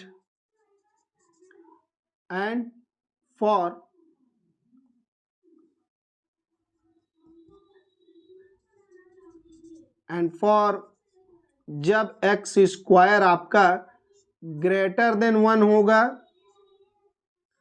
ग्रेटर देन 1 पर आपने यहां पर निकाला था कि ग्रेटर देन 1 पर क्या है, it is divergent. Greater than 1 पर डाइवर्जेंट आया था, और इक्वल पर भी जब राप्स टेस्ट लगाया गया तो इक्वल पर भी क्या आया, डाइवर्जेंट आया। तो यहां डाइवर्जेंट वाले के साथ आप इक्वल लगा देंगे, तो इसका मतलब जब एक्स स्क्वायर लेस देन 1 होगा तो कन्वर्जेंट होगा, ग्रेटर और इक्वल टू 1 होगा तो ये डाइवर्जेंट होगा।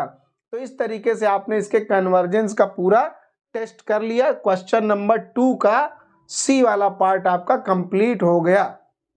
उसके बाद क्वेश्चन नंबर यहां पर है 2D, यानी दूसरे का चौथा वाला पार्ट। यहां पर क्वेश्चन में बताया है कि f of z is equal u plus iota v है। u रियल पार्ट है, v इमेजिनरी पार्ट, और f ऑफ z क्या है, एक एनालिटिक फंक्शन है।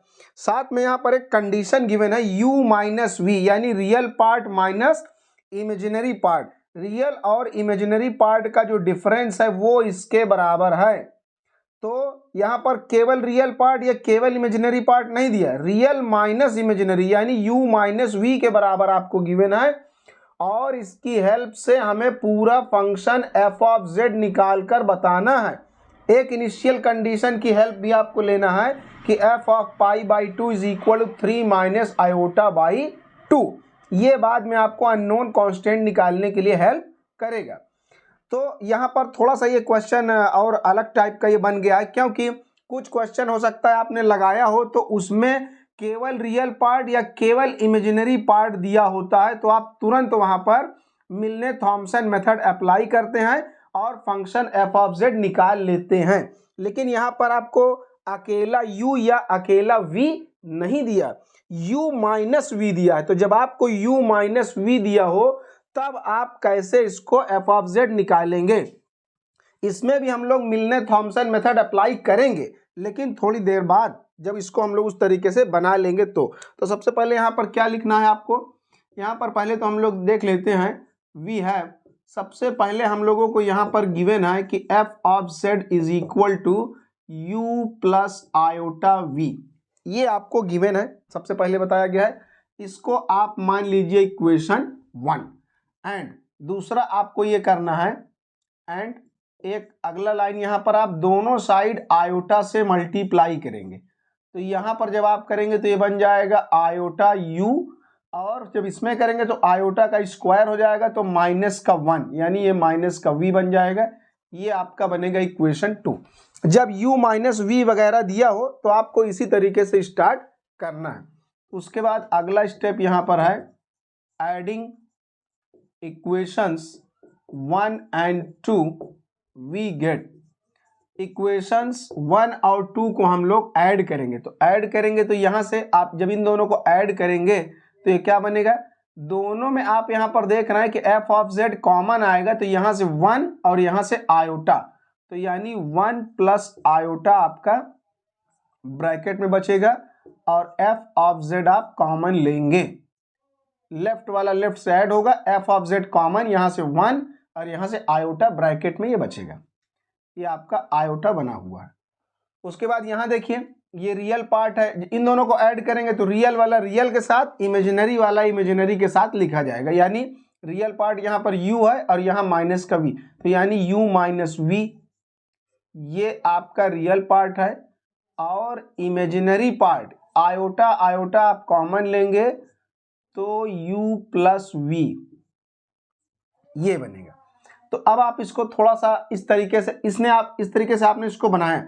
अब यहाँ पर क्या होगा, इसको आप थोड़ा सा और ऐसे लिखेंगे, यहाँ पर हम लोग लिखेंगे capital U and iota times capital V। तो ये जो पूरा रियल पार्ट है इसको यहाँ पर हम U लिख दे रहे हैं, और इतने पूरे इमेजिनरी पार्ट को हम यहाँ कैपिटल V लिख दे रहे हैं। साथ में यहाँ हम मेंशन करेंगे कि u माइनस वी की जगह पर हमने कैपिटल U रखा है, एंड u प्लस वी की जगह पर हमने कैपिटल V रख दिया है। तो ये आपने बना लिया। इससे क्या फायदा हुआ, अब आप यहाँ पर देख रहे हैं कि अब इसकी हेल्प से हम लोगों ने क्या काम किया, अभी इसकी हेल्प तो नहीं लिया, लेकिन हम लोगों ने यहाँ पर क्या बना लिया, u माइनस वी, इस टर्म्स में हम लोग यहाँ पर आ गए।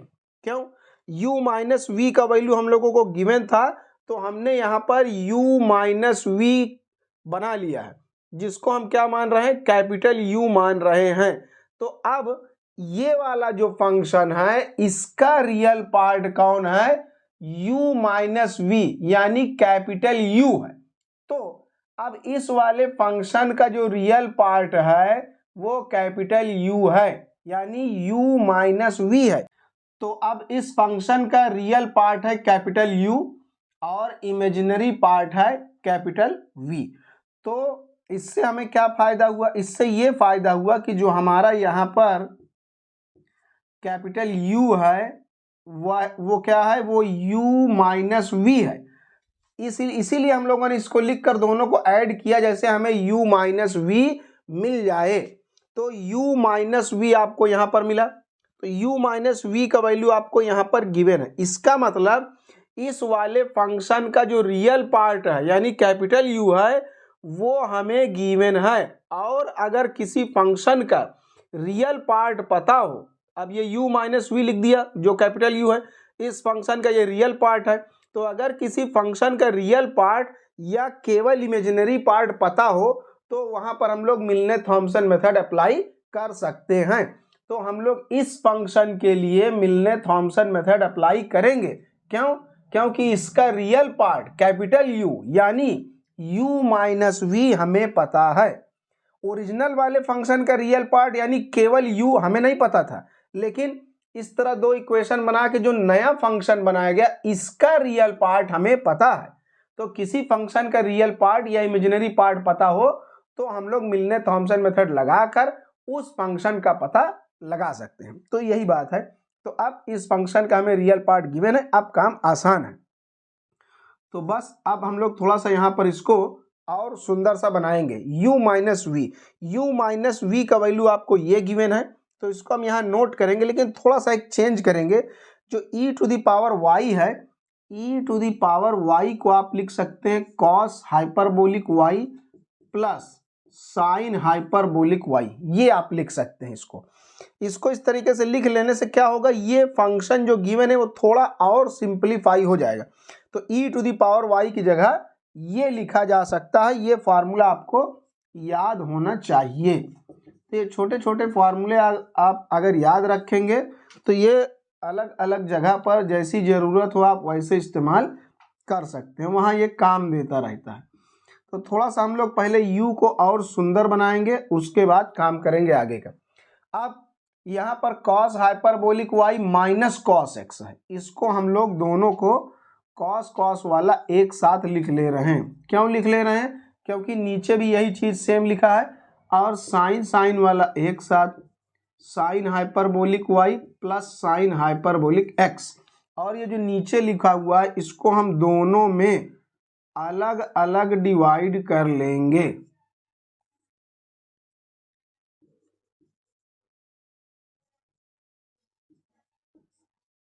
ये अब ये ऊपर नीचे पूरा सेम है, तो ये पूरा कैंसिल हो जाएगा। तो यहां से बचा 1 plus sine hyperbolic y plus sign x upon में cos hyperbolic y minus cos x।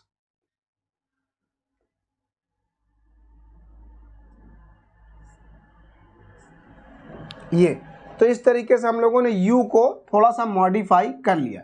अब क्या है, अब इस वाले फंक्शन का रियल पार्ट हमारे सामने ये है। बस अब कोई दिक्कत नहीं है, रियल पार्ट अगर पता हो तो हम पहले phi1 xy और phi2 xy निकालते हैं, और जब phi1 phi2 पता चल जाएगा तो तुरंत मिलने थॉमसन मेथड का फॉर्मूला लगा देंगे और आपको फंक्शन जो चाहिए f ऑफ z वो निकल आएगा। तो यहाँ पर हम लोग क्या काम करेंगे, पहले हम लोग phi1 और phi2 निकालेंगे। तो सबसे पहले हम यहाँ पर निकालने जा रहे हैं phi1 एट xy। phi1 का मतलब होता है कि रियल पार्ट यानी जो आपका कैपिटल U है उसको x के रिस्पेक्ट में पार्शली डिफरेंशिएट करना, और phi2 में क्या करेंगे, U को y के रिस्पेक्ट में पार्शली डिफरेंशिएट करेंगे। तो जब इसको डिफरेंशिएट करेंगे U को x के रिस्पेक्ट में पार्शली, तो 1 हमारा कांस्टेंट है वो पूरा 0 हो जाएगा, और यहाँ ये न्यूमरेटर डेनोमिनेटर वाला फार्मूला लगेगा। तो सबसे पहले हम लोग यहाँ पर लिखेंगे डेनोमिनेटर और फिर डिफरेंशिएशन ऑफ न्यूमरेटर। न्यूमरेटर को डिफरेंशिएट करेंगे, x के रिस्पेक्ट में कर रहे हैं तो ये y वाला 0 हो जाएगा, केवल x वाला साइन x है तो साइन का डिफरेंशिएशन होगा cos ऑफ x, फिर माइनस। तो यहाँ पर denominator D D x of numerator, फिर माइनस का न्यूमरेटर आएगा यानी sign hyperbolic y plus sign x, ये हो गया। तो माइनस का न्यूमरेटर और डी डी एक्स ऑफ यानी डिफरेंशिएशन ऑफ डेनोमिनेटर, आप डेनोमिनेटर को डिफरेंशिएट करेंगे x के रिस्पेक्ट में, तो ये तो y है, y वाला 0 हो जाएगा। यहाँ पर है माइनस कॉस x, इसको डिफरेंशिएट करेंगे, कॉस x का डिफरेंशिएशन आएगा माइनस साइन x, एक माइनस पहले से लगा है तो माइनस माइनस प्लस का साइन x ये बन जाएगा, और अपॉन में क्या होगा, डेनोमिनेटर का होल स्क्वायर, ये बन गया। तो अब phi1 xy का वैल्यू हमने निकाल लिया है। इसको एक्चुअल में इसके बाद आपको निकालना होगा phi1 z0, मतलब x की जगह पर z और y की जगह 0 लिखना होगा। तो इसको सिंप्लीफाई करने में समय खराब करने की कोई ज़रूरत नहीं है, सीधा हम लोग का टारगेट है कि हम लोगों को निकालना phi1 at z0, मतलब x की जगह पर आपको z लिखना है और y की जगह पर 0 रखना है, तो ये आपका phi1 at z0 निकल आएगा। तो हम लोग यही करेंगे, जहां जहां हमारे पास x है वहां वहां z, और जहां जहां y है वहां वहां 0 निकालेंगे, 0 पुट करेंगे। तो यहाँ पर आप पुट करेंगे y की जगह 0, तो cos हाइपरबोलिक 0, तो cos हाइपरबोलिक 0 यानी 1। जैसे cos 0 1 होता है उसी तरह हाइपरबोलिक में भी होता है। और यहाँ पर क्या लिखा है, cos ऑफ x, तो यहाँ आप लिखेंगे cos ऑफ z, x की जगह पर z पुट करना है, तो यहाँ भी पुट करेंगे cos ऑफ z। फिर माइनस का y की जगह क्या पुट करना है, 0, x की जगह z, y की जगह 0, तो यहाँ y की जगह 0, तो साइन 0 बन जाएगा, साइन 0 0 होता है, तो साइन 0 0 होता है, और x की जगह यहाँ भी z, यहाँ भी z, तो साइन स्क्वायर z, तो ये आपका बनेगा माइनस का sine square z and whole upon में यहाँ भी आप y की जगह क्या पुट करेंगे, 0, तो cos 0 की वैल्यू 1 और यहाँ पर z, तो 1 माइनस cos ऑफ z का होल स्क्वायर। तो अब इसको थोड़ा सा और बना लेते हैं बढ़िया सा, तो ये अंदर इसमें मल्टीप्लाई हो जाएगा, तो ये बनेगा cos of z minus cos square z minus का sine square z upon 1 minus cos of z का होल स्क्वायर। तो अब आप यहाँ पर देखेंगे कि अगर हम लोग यहाँ cos स्क्वायर z और साइन स्क्वायर z में से अगर हम माइनस कॉमन ले लें तो ये दोनों बन जाएंगे प्लस में, तो ये बन जाएगा आपका 1 sign square z plus cos square z bracket में बन जाएगा 1, और नीचे लिखा है 1 माइनस cos ऑफ z का होल स्क्वायर। अब इसको हम लोग देखते हैं, जितना ये सिंप्लीफाई हो जाए उतना ही आगे का कैलकुलेशन आसान होगा। तो हम लोग ऊपर से न्यूमरेटर में से माइनस कॉमन ले रहे हैं, तो 1 माइनस cos ऑफ z और नीचे 1 माइनस cos ऑफ z का होल स्क्वायर। तो अब ये एक बार कैंसिल हो जाएगा और नीचे बचेगा 1 minus cos of z। cos z की जगह पर हम लोग लिख सकते हैं 1 minus 2 sign square z by 2। ये एक्चुअल में cos 2 थीटा का फार्मूला लगा रहे हैं। cos 2 थीटा में फार्मूला होता है 1 माइनस 2 साइन स्क्वायर थीटा। अगर यहाँ 2 थीटा होता है तो यहाँ 1 थीटा, मतलब यहाँ जो भी एंगल होगा उसका हाफ एंगल यहाँ आएगा। जब आप cos की जगह ये रखेंगे तो इस एंगल का हाफ हो जाएगा, तो z का हो गया z बाई 2। तो phi1 at z0 ये आपका फाइनली आ जाएगा, ब्रैकेट ओपन होगा और 1 1 कैंसिल हो जाएगा, तो ये हो जाएगा प्लस का 2 साइन स्क्वायर z अपॉन 2। तो इस तरीके से phi1 at z0 cos, अगर हम साइन को ऊपर ले जाएं तो बन जाएगा cosec, तो ये बन जाएगा माइनस का cosec square z upon 2 and whole upon में 2 तो लिखा हुआ है पहले से ही। तो इस तरीके से आपने निकाला phi1 at z0। ये phi1 का वैल्यू बिल्कुल रेडी हो गया। उसी तरीके से आपको phi2 भी निकालना है, एंड phi2 पहले तो एक्स वाई निकलेगा, एक्स और वाई के टर्म्स में ही तो हम लोग phi2 निकालेंगे, वो तो हम लोग बाद में पुट कर देते हैं एक्स की जगह पर z और वाई की जगह 0। तो phi2 कैसे निकलेगा, phi2 निकलता है del u upon del y से, यानी u को y के रिस्पेक्ट में जब डिफरेंशिएट करेंगे तो उसको phi2 बोलेंगे, x के रिस्पेक्ट में करेंगे तो phi1। तो ये आपके पास u है, y के रिस्पेक्ट में डिफरेंशिएट करेंगे तो 1 तो कांस्टेंट है वो 0 हो जाएगा। वही रूल यहाँ भी लगेगा, डिनोमिनेटर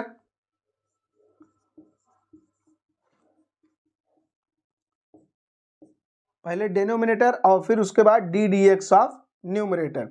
न्यूमरेटर को आप डिफ्रेंशिएट करेंगे y के रिस्पेक्ट में, तो साइन हाइपरबोलिक y का हो जाएगा कॉस हाइपरबोलिक y डिफ्रेंशिएशन, और साइन x का क्या हो जाएगा 0, क्योंकि हम y के रिस्पेक्ट में कर रहे हैं तो x वाला हमारे लिए कांस्टेंट है। तो denominator D D x of numerator, उसके बाद numerator sign hyperbolic y plus sign x, ये तो न्यूमरेटर एंड फिर क्या होगा D D x of denominator. Denominator को डिफ्रेंशिएट यहां पर करेंगे तो y के रिस्पेक्ट में करना है, तो कॉस हाइपरबोलिक y का साइन हाइपरबोलिक y होगा और x वाला 0 हो जाएगा। तो यहां पर होगा साइन हाइपरबोलिक y, यहां पे ये माइनस लगा हुआ है, ये माइनस है, और नीचे हो जाएगा cos hyperbolic y minus cos of x का होल स्क्वायर, डेनोमीटर का स्क्वायर। फिर इसमें भी वैसे ही करेंगे आप, तुरंत फाई 2 निकाल लेंगे एट z0, फाई 2 निकालेंगे z0, तो बस वही करना है, x की जगह पर z और y की जगह 0।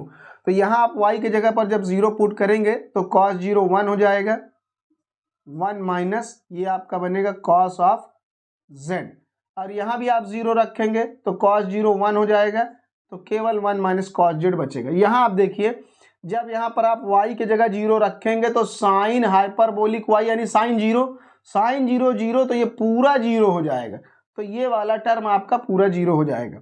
और अपॉन में ये क्या बचेगा, ये यहाँ पर यहाँ y की जगह पर 0, तो cos 0 यानी 1 माइनस का cos ऑफ z का होल स्क्वायर। एक बार इसको कैंसिल करेंगे तो 1 अपॉन 1 माइनस कॉस जेड। देखिए ये आसान है, ये ऊपर फाई 1 से थोड़ा सा आसान है, ये कम स्टेप्स में ही आ गया क्योंकि ये वाला टर्म 0 हो गया था।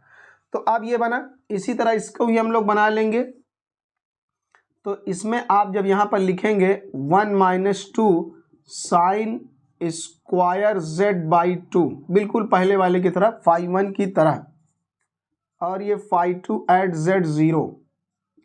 यहां भी वैसे ही होगा, ब्रैकेट ओपन होगा, जब ब्रैकेट ओपन होगा तो ये माइनस और ये प्लस, ये दोनों कैंसिल, फिर ये ऊपर चला जाएगा, तो साइन क्या बन जाएगा cosec square Z by 2 and whole upon 2, तो अपनी जगह पर वैसे ही है।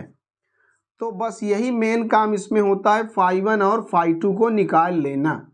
तो फाई 1 फाई 2 आपने निकाल लिया, अब काम आसान है। तो नाउ बाई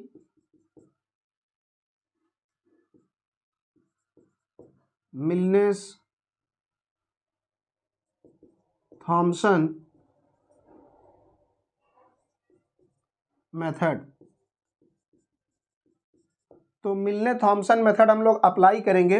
वो क्या है, वो ये है कि जो भी फंक्शन आपको निकालना है उस फंक्शन को फाइंड आउट करने के लिए एक फॉर्मूला है। हम लोगों को तो एक्चुअल में फाइंड करना है फंक्शन एफ ऑफ जेड, लेकिन एफ ऑफ जेड को हमने इस तरह बनाया, तो यानी अभी हमारा एफ ऑफ जेड नहीं निकलेगा, अभी ये निकलेगा, क्योंकि इसके बराबर में रियल और इमेजिनरी पार्ट था, तो एफ ऑफ जेड ना निकलकर अभी ये निकलेगा। फिर हम लोग इसको अपॉन में डाल देंगे तो एफ जेड निकल आएगा। तो हम लोग तो इसकी हेल्प से कर रहे हैं, इसलिए मिलने थॉमसन मेथड यहाँ अप्लाई होगा, ना कि यहाँ पर। यहाँ जो स्टार्टिंग में आपको क्वेश्चन में गिवन था ये यहाँ पर अप्लाई नहीं होगा, क्योंकि इसको हम लोगों ने ऐसे बना लिया था और यहीं से काम शुरू हुआ था। तो यानी जो फंक्शन अब निकलने वाला है वो ये निकलने वाला है, ना कि एफ जेड। तो यहाँ पर ये क्या आ जाएगा, ये है 1 plus iota into F of Z and equals integral के अंदर यहाँ पर फाई 1 जेड 0 माइनस का आयोटा टाइम्स फाई 2 जेड 0, इसको पूरे को इंटीग्रेट करना है विद रिस्पेक्ट टू जेड और प्लस एक इंटीग्रेशन कांस्टेंट, ये निकालना है। तो अब बस इसको कैलकुलेट कर लेंगे। फाई 1 एट जेड 0 कितना है माइनस का, माइनस का cosec square Z upon 2 and whole upon 2, ये हो गया। और माइनस का आयोटा अपनी जगह पर है। फिर phi two at Z zero, phi two क्या है हमारे पास, फाई टू का वैल्यू है सेम वही चीज है, बस प्लस और माइनस का फर्क था बस। Cosec square Z by 2 and whole upon 2 D Z plus C, इसको आपको इंटीग्रेट करना है। तो अब हम लोग यहां पर देख रहे हैं,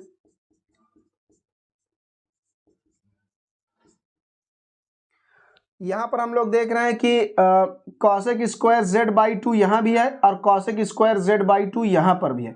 तो इन दोनों टर्म में से हम लोग कॉसेक स्क्वायर जेड बाई 2 अगर कॉमन ले लें तो क्या बाहर यहां से क्या बचेगा, यहां से बचेगा माइनस का 1 अपॉन 2 और यहां पर माइनस का आयोटा अपॉन 2, जो कि जेड का फंक्शन नहीं है।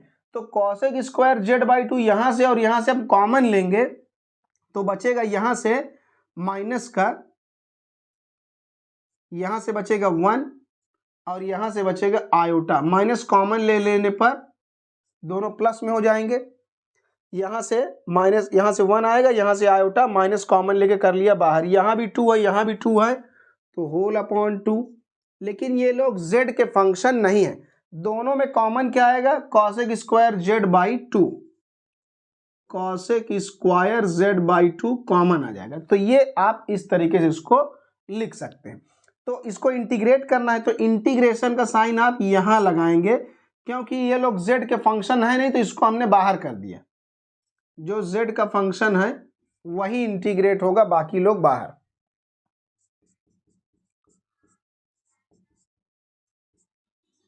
तो अब कॉसेक स्क्वायर एक्स का इंटीग्रेशन होता है माइनस ऑफ कॉट एक्स, तो माइनस कॉट एक्स, तो माइनस बाहर आएगा तो ये माइनस माइनस प्लस का बन जाएगा। तो कॉसेक स्क्वायर एक्स का इंटीग्रेशन माइनस कॉट एक्स, तो कॉट एक्स की जगह पर आपके पास लिखा है जेड अपॉन 2, लेकिन यहां पर z का कोफिशिएंट है 1/2, तो 1/2 आपका कहां जाएगा, डिवाइड में। जो कोफिशिएंट होता है वो इंटीग्रेट करते समय डिवाइड में आ जाता है, तो z का कोफिशिएंट 1/2 तो डिवाइड में आ जाएगा ये। तो इस तरीके से ये बना। अब ये वाला 2 रेसिप्रोकल होकर ऊपर आएगा और इस वाले 2 को कैंसिल कर देगा।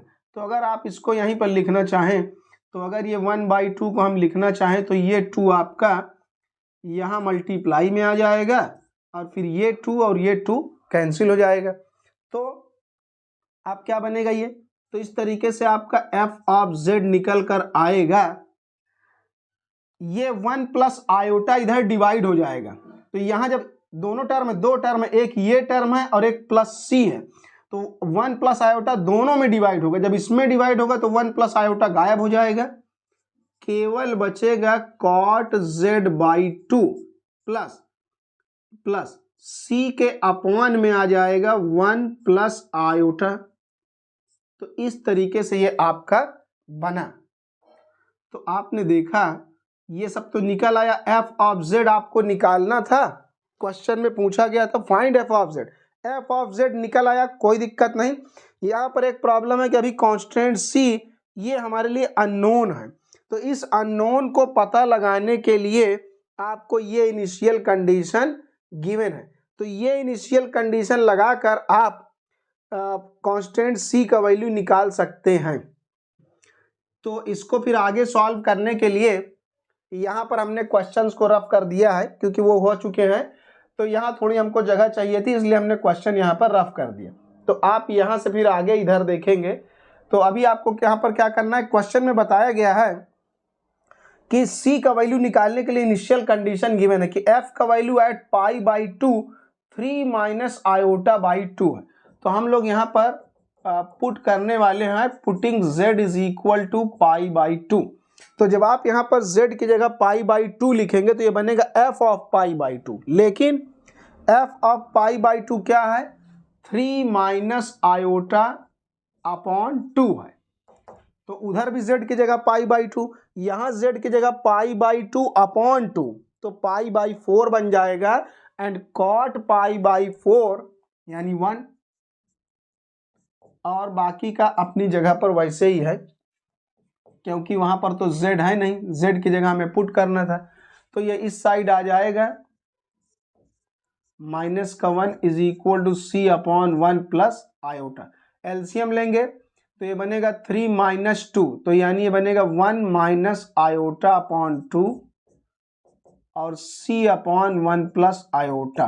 फिर इधर आ जाएगा मल्टीप्लाई में, तो c का वैल्यू आप यहां से निकाल पाएंगे, ये हो जाएगा a माइनस बी और a प्लस बी, तो a square minus B square, तो यानी 1 का स्क्वायर माइनस आयोटा का स्क्वायर अपॉन 2, तो आयोटा का स्क्वायर -1 होगा, तो माइनस माइनस प्लस का 1 अपॉन 2, तो 2/2 कैंसिल हो जाएगा, तो c का वैल्यू आपको मिलेगा 1। So that required function is, तो रिक्वायर्ड फंक्शन आपका क्या हो जाएगा, f of z is equal to, c का वैल्यू आपने निकाल लिया है, तो ये आपका बन जाएगा cot z/2 प्लस c की जगह आप लिखेंगे 1 अपॉन 1 प्लस आयोटा। लेकिन आयोटा वाली चीजें अपॉन में नहीं लिखी जाती हैं, तो उसको आप रैशनलाइज कर लीजिए, तो थोड़ा और ये सुंदर सा आंसर आ जाएगा। जब आप इसको रैशनलाइज करेंगे तो यानी 1 माइनस आयोटा से ऊपर नीचे आप मल्टीप्लाई करेंगे, रैशनलाइज का मतलब यही हुआ।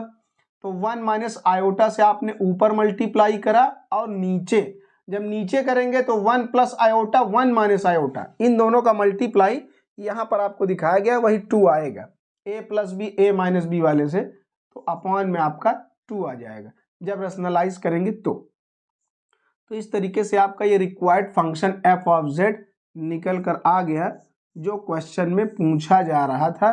तो यही आपका रिक्वायर्ड फाइनल सॉल्यूशन है, यही आपका आंसर है। तो इस तरीके से क्वेश्चन नंबर 2 का डी वाला कंप्लीट हो गया। उसके बाद क्वेश्चन नंबर हमारा है 2 का ई वाला, यानी क्वेश्चन 2 का 5th पार्ट, और ये पार्ट हम लोग कर लेंगे तो हम लोग का जो सेक्शन बी है वो कंप्लीट हो जाएगा। तो इसमें बोला evaluate the following integral using contour integration. Contour integration का यूज करके इसको हम लोगों को इंटीग्रेट करना है। तो यहाँ पर हम लोग सबसे पहले अपना क्वेश्चन नोट कर लेते हैं। यहाँ पर गिवन है 12z minus 7 upon z minus 1 का स्क्वायर, और इनटू में है 2z प्लस 3, और यहाँ पर कंटूर बताया गया है c, जहाँ पर c हमारा एक कंटूर है, और वो बताया गया है कि c वहाँ पर क्या है, एक सर्किल है, और mod z is equal to 2, ये सर्किल के लिए कंडीशन गिवन है कि मॉड z बराबर 2 होगा। तो हम लोग को यहाँ पर करना है कि इस सर्किल के अंदर जो भी पोल्स होंगे उन्हीं के लिए इंटीग्रेबल होगा। तो अब कौन कौन से पोल इस वाले सर्किल के अंदर है वो पहले हमें कैलकुलेट करने होंगे। तो अभी आप यहाँ पर देख रहे हैं, यहाँ से आपको रूट्स निकालने हैं। डिनोमिनेटर में जो फंक्शन आपको गिवन है इसे हमें इंटीग्रेट करना है विद रिस्पेक्ट टू z। तो यहाँ पर जब आप पोल निकालेंगे यानी रूट निकालेंगे तो यहाँ से आपको मिलेगा z इज इक्वल टू 1। इसको आप इक्वल में 0 रखेंगे और निकालेंगे तो आएगा z इज इक्वल टू 1, लेकिन इसका पावर 2 लगा है तो ये सिंपल पोल नहीं है, यहाँ पर ये निकल आएगा। तो अब z के बराबर में 1 दिया है तो यहाँ से आप मॉड z निकालिए, तो मॉड z का वैल्यू कितना आएगा 1, और दूसरा रूट आप यहाँ से निकालेंगे। ये सिंपल पोल है क्योंकि इसकी जो पावर है वो 1 है, तो ये सिंपल पोल है। तो जब यहाँ से आप रूट निकालेंगे यानी इसके बराबर में भी आप 0 लेंगे तो आएगा 2z plus 3 is equal to 0, और यहाँ से आपका z निकल आएगा माइनस का 3/2। तो यहाँ से जब आप मॉड z निकालेंगे तो क्या आ जाएगा 3/2 मॉड z। दोनों साइड मॉड लेंगे, या तो वही अंडर रूट में रियल पार्ट का स्क्वायर प्लस इमेजिनरी पार्ट का स्क्वायर करेंगे तो ये आएगा। तो आप देख रहे हैं कि जो आपको यहाँ पर कंटूर गिवन है जो सर्किल के फॉर्म में है मॉड z बराबर 2 है। और यहाँ से हमने दोनों पोल्स की बाउंड्री के लिए निकाला, दोनों पोल्स के लिए यहाँ पर निकाला कि मॉड z बराबर 1 और यहाँ पर मॉड z बराबर 3/2। तो 1 जो है वो भी हमारे गिवन वाले कंटूर यानी गिवन सर्किल से क्या है, छोटा है, और 3/2 भी हमारा 2 से क्या है, छोटा है। यानी ये दोनों जो है इनसाइड हैं, दोनों इनसाइड हैं z बराबर 2 के, मॉड z बराबर 2 इस वाले सर्किल के अंदर दोनों आ जा रहे हैं। तो ये इनसाइड है और ये भी आपका पोल इनसाइड है, दोनों इनसाइड है। तो जो इनसाइड वाले पोल्स होंगे गिवन कंडीशन के, क्योंकि 1 भी इस वाले जो है मॉड z से छोटा है तो वो भी अंदर होगा, 3/2 भी छोटा है तो वो भी इस वाले सर्किल के अंदर ही होगा, इसके बाहर ये नहीं जाएगा। जो आउटसाइड होगा उसको आपको इग्नोर करना है, उसके लिए आपको कैलकुलेशन नहीं करनी है। तो हम दोनों के लिए कैलकुलेट करेंगे क्योंकि दोनों इस 2 से छोटे हैं, यानी इस वाले सर्किल के अंदर लाई कर रहे हैं इसलिए। तो यानी कैलकुलेशन दोनों पोल्स पर होगी, एक इस वाले पोल पर भी होगी और इस वाले पोल्स पर भी कैलकुलेशन करेंगे, दोनों पोल पर कैलकुलेशन होगी। तो नाउ भाई इसमें हम लोग लगाएंगे कॉशीज इंटीग्रल फॉर्मूला। तो नाउ भाई कॉशीज इंटीग्रल फार्मूला, तो कॉशीज इंटीग्रल फार्मूला क्या है वो यहाँ पर हमें एक बार लिख लेना है। वो फार्मूला इस तरीके से है, nth डेरिवेटिव मतलब nth ऑर्डर के लिए हम यहाँ पर लिख कर दिखा रहे हैं। यहाँ पर लिखा हुआ जो फंक्शन आपका f ऑफ z, उसे z के रिस्पेक्ट में इंटीग्रेट करना है upon z minus z0 to the power n। तो इसके इक्वल में ये फंक्शन, इसके इक्वल में फॉर्मूला होता है 2 पाई आयोटा अपॉन n-1 का फैक्टोरियल। यानी यहां पर जो पावर लगी होगी n, उससे एक कम करना है, n-1 का फैक्टोरियल और इनटू में f का n-1 टाइम्स डेरिवेटिव। यहां पर जो f के ऊपर लगा ये f का पावर नहीं है, f को जो यहां पर पावर लगा है उससे कम बार, n है तो n-1, जैसे यहां n-1 का फैक्टोरियल लेना है उसी तरह n-1 बार, मतलब इतनी बार f को डिफरेंशिएट करना है और डिफरेंशिएट करने के बाद z0 उसमें पुट करना है, z की जगह z0 पुट करना है। z0 क्या है, z0 यहां से निकल कर आएगा, ये जो आपका पोल गिवन है उसको आप 0 के बराबर रखिए तो यहां से आएगा z बराबर z0। जैसे यहां पर आपने निकाला है z बराबर 1, ये आपका z0 है और यहां से आपने z निकाला है माइनस का 3/2। तो जब इस वाले पोल के रिगार्डिंग करेंगे तो z0 का वैल्यू ये होगा और इस वाले पोल के रिगार्डिंग करेंगे तो फिर z0 का वैल्यू माइनस का 3/2 होगा।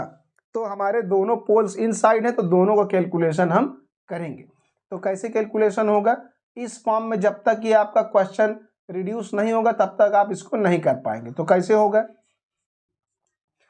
तो हम लोग इसको ऐसे लिखेंगे, पहले लिखेंगे 12z माइनस 7 अपॉन यहां लिखेंगे 2z प्लस 3। ये थोड़ा सा इसको आप देखिए कैसे लिखा जाएगा, और जो z माइनस 1 है उसको हम होल अपॉन में लिखेंगे, ये इस तरीके से लिखा गया। क्वेश्चन वही है लेकिन इसको लिखने का तरीका दूसरा है। कैसे, हम लोग इस वाले पोल के अकॉर्डिंग अब करेंगे तो इस वाले पोल को आपको नीचे लिखना है और ये इन दोनों को एक साथ लिख देना है। तो ये अब आप कंपेयर करिए इससे, अगर इसको मल्टीप्लाई करेंगे तो ये वापस से इसमें आके मल्टीप्लाई हो जाएगा, तो ये फंक्शन इसी तरीके से वापस से बन जाएगा। लेकिन इसको हम लोगों ने इस तरीके से लिखा, क्यों लिखा, क्योंकि हमको इस वाले क्वेश्चन को इस तरीके से बनाना है। अब ये इसी फॉर्म में, अब आप कंपेयर करिए, f ऑफ z की जगह ये पूरा ब्रैकेट है और z माइनस z0 की सम पावर, तो z माइनस z0 की सम पावर के फॉर्म में ये आ गया। तो हमने यहाँ पर z बराबर 1 पोल के रिगार्डिंग इसको इस तरीके से बनाया। अब ये वाले पोल के हिसाब से तो हम लोगों ने इसको लिख दिया, फिर प्लस, अभी ये वाला पोल भी अंदर है तो इसके अकॉर्डिंग भी इसी तरीके से लिखा जाएगा। तो ये है आपका 12z माइनस 7। तो इस बार हम z माइनस 1 का होल स्क्वायर को ऊपर लिखेंगे, वो हमारा पूरा f ऑफ z है। और इस बार z माइनस z0 बनाना इसको, तो ये बनेगा 2z प्लस 3, ये dz, इस तरीके से ये बना। तो एक बारी हमने ये वाले पोल को नीचे डिनोमिनेटर में रखा और एक बार ये वाले पोल पर, क्योंकि दोनों पर कैलकुलेशन होनी है, दोनों इनसाइड है, इसलिए दोनों टर्म को लिखा जाएगा। अगर ये वाला, एक उदाहरण बता रहे हैं, एक एग्जांपल, कि अगर ये वाला पोल आउटसाइड होता तो हम ये वाला कैलकुलेशन ना करते, यहाँ 0 हो जाता, केवल ये होता बस। लेकिन दोनों इनसाइड हैं, इसलिए दोनों को ऐसे एक बार इस पोल के लिए, एक बार इस पोल के लिए करना पड़ेगा। तो ये हो गया। तो अब दोनों इसी फॉर्म में, अब यहाँ पे इसको कंपेयर करिए तो f ऑफ z ये है और z माइनस z0 ये है। लेकिन यहाँ एक प्रॉब्लम क्या है कि ये इसको और इसको मिलाइए, यहाँ पर ये थोड़ा अलग है, यहाँ पर z का कोफिशिएंट हमेशा 1 होना चाहिए। तो इसलिए सबसे पहले आप यहाँ पर z का कोफिशिएंट 1 बनाएंगे, जब तक वो बनेगा नहीं तब तक आप फॉर्मूला अप्लाई नहीं कर पाएंगे। तो इसलिए पहले उसको इस तरीके से आपको बनाना पड़ेगा। तो हम लोग एक लाइन वहाँ पर लिख ले रहे हैं और उसको थोड़ा सुंदर तरीके से बना लेते हैं। तो ये हो जाएगा आपका ऊपर वैसे ही 12z माइनस 7 और नीचे z माइनस 1 का होल स्क्वायर, और नीचे हम लोग यहाँ पर 2 कॉमन ले लेंगे, 2 कॉमन लेंगे तो बनेगा z प्लस 3/2 dz।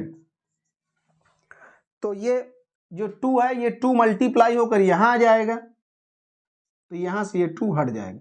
तो आप देखिए अब बिल्कुल इसकी शक्ल बिल्कुल मैच करने लगी है। यहाँ पर आपके यहाँ पे लिखा था कंटूर, तो ये किसके अकॉर्डिंग निकलेगा, ये आपका निकलेगा z बराबर 1 के हिसाब से, और यहाँ से पोल क्या निकलेगा, z बराबर माइनस का 3/2 के हिसाब से। जो पोल आपका डिनोमिनेटर में लिखा है उसी के अकॉर्डिंग ये निकलेगा। तो ये आपने यहाँ पर लिख दिया। अब बस फॉर्मूला लगा देना है। एक बार उस फॉर्म में आपने लिख लिया तो कोई इसमें दिक्कत नहीं, कोई कैलकुलेशन नहीं, बहुत आसान है। क्या है, अब इसके लिए फॉर्मूला है, एक एक टर्म के लिए आप देखिए, ये वाला फॉर्मूला इसके लिए भी लगेगा, इसके लिए, दोनों टर्म्स के लिए आपको लगाना है। तो बहुत आसान है, 2 पाई आयोटा, इसके लिए पहले हम लिख रहे हैं तो लिखेंगे 2 पाई आयोटा, बिल्कुल लिख दिया, कोई दिक्कत नहीं।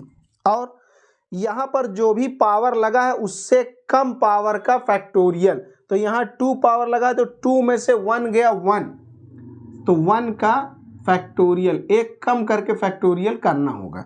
और यहाँ पर साथ में क्या लिखा है फॉर्मूले में, f को n बार n माइनस 1 बार डिफ्रेंशिएट करिए और z0 रखिए।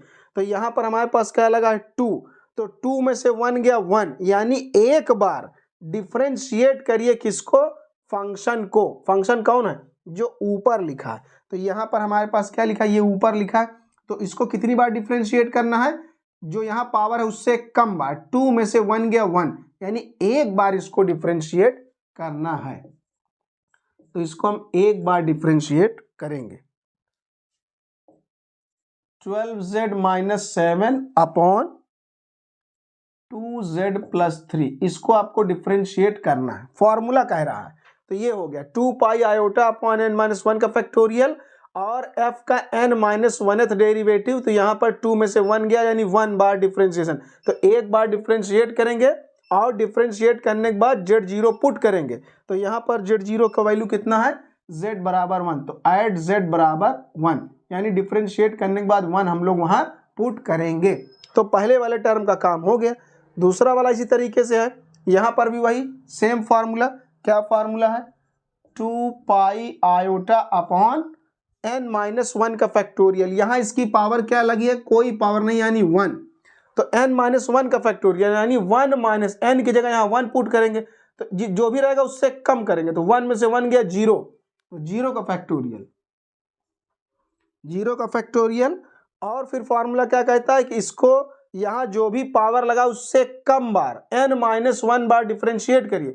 तो 1 में से 1 गया तो 1 में से 1 गया तो 0, यानी 0 बार डिफरेंशिएट करिए किसको, f को। f पूरा इतना है तो 0 बार डिफरेंशिएट करने का मतलब डिफरेंशिएट करना ही नहीं है। तो ये पूरा का फंक्शन जो f लिखा है वो पूरा का पूरा फंक्शन यहाँ पर लिख देंगे बिना डिफरेंशिएट किए।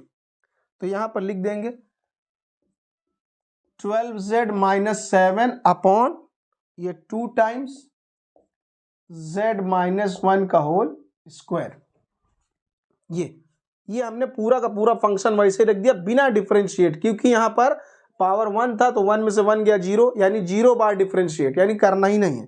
तो यहाँ पर किस पर वैल्यू निकालना है, z बराबर -3/2 पर। तो इस फंक्शन में आपको z की जगह 3/2 रखना होगा। बस हो गया कैलकुलेशन। 2 पाई आयोटा 1 का फैक्टोरियल तो 1 ही होगा, इसको डिफरेंशिएट आपको करना होगा। तो denominator D D x of numerator को डिफरेंशिएट करेंगे 12 आएगा, फिर माइनस का न्यूमरेटर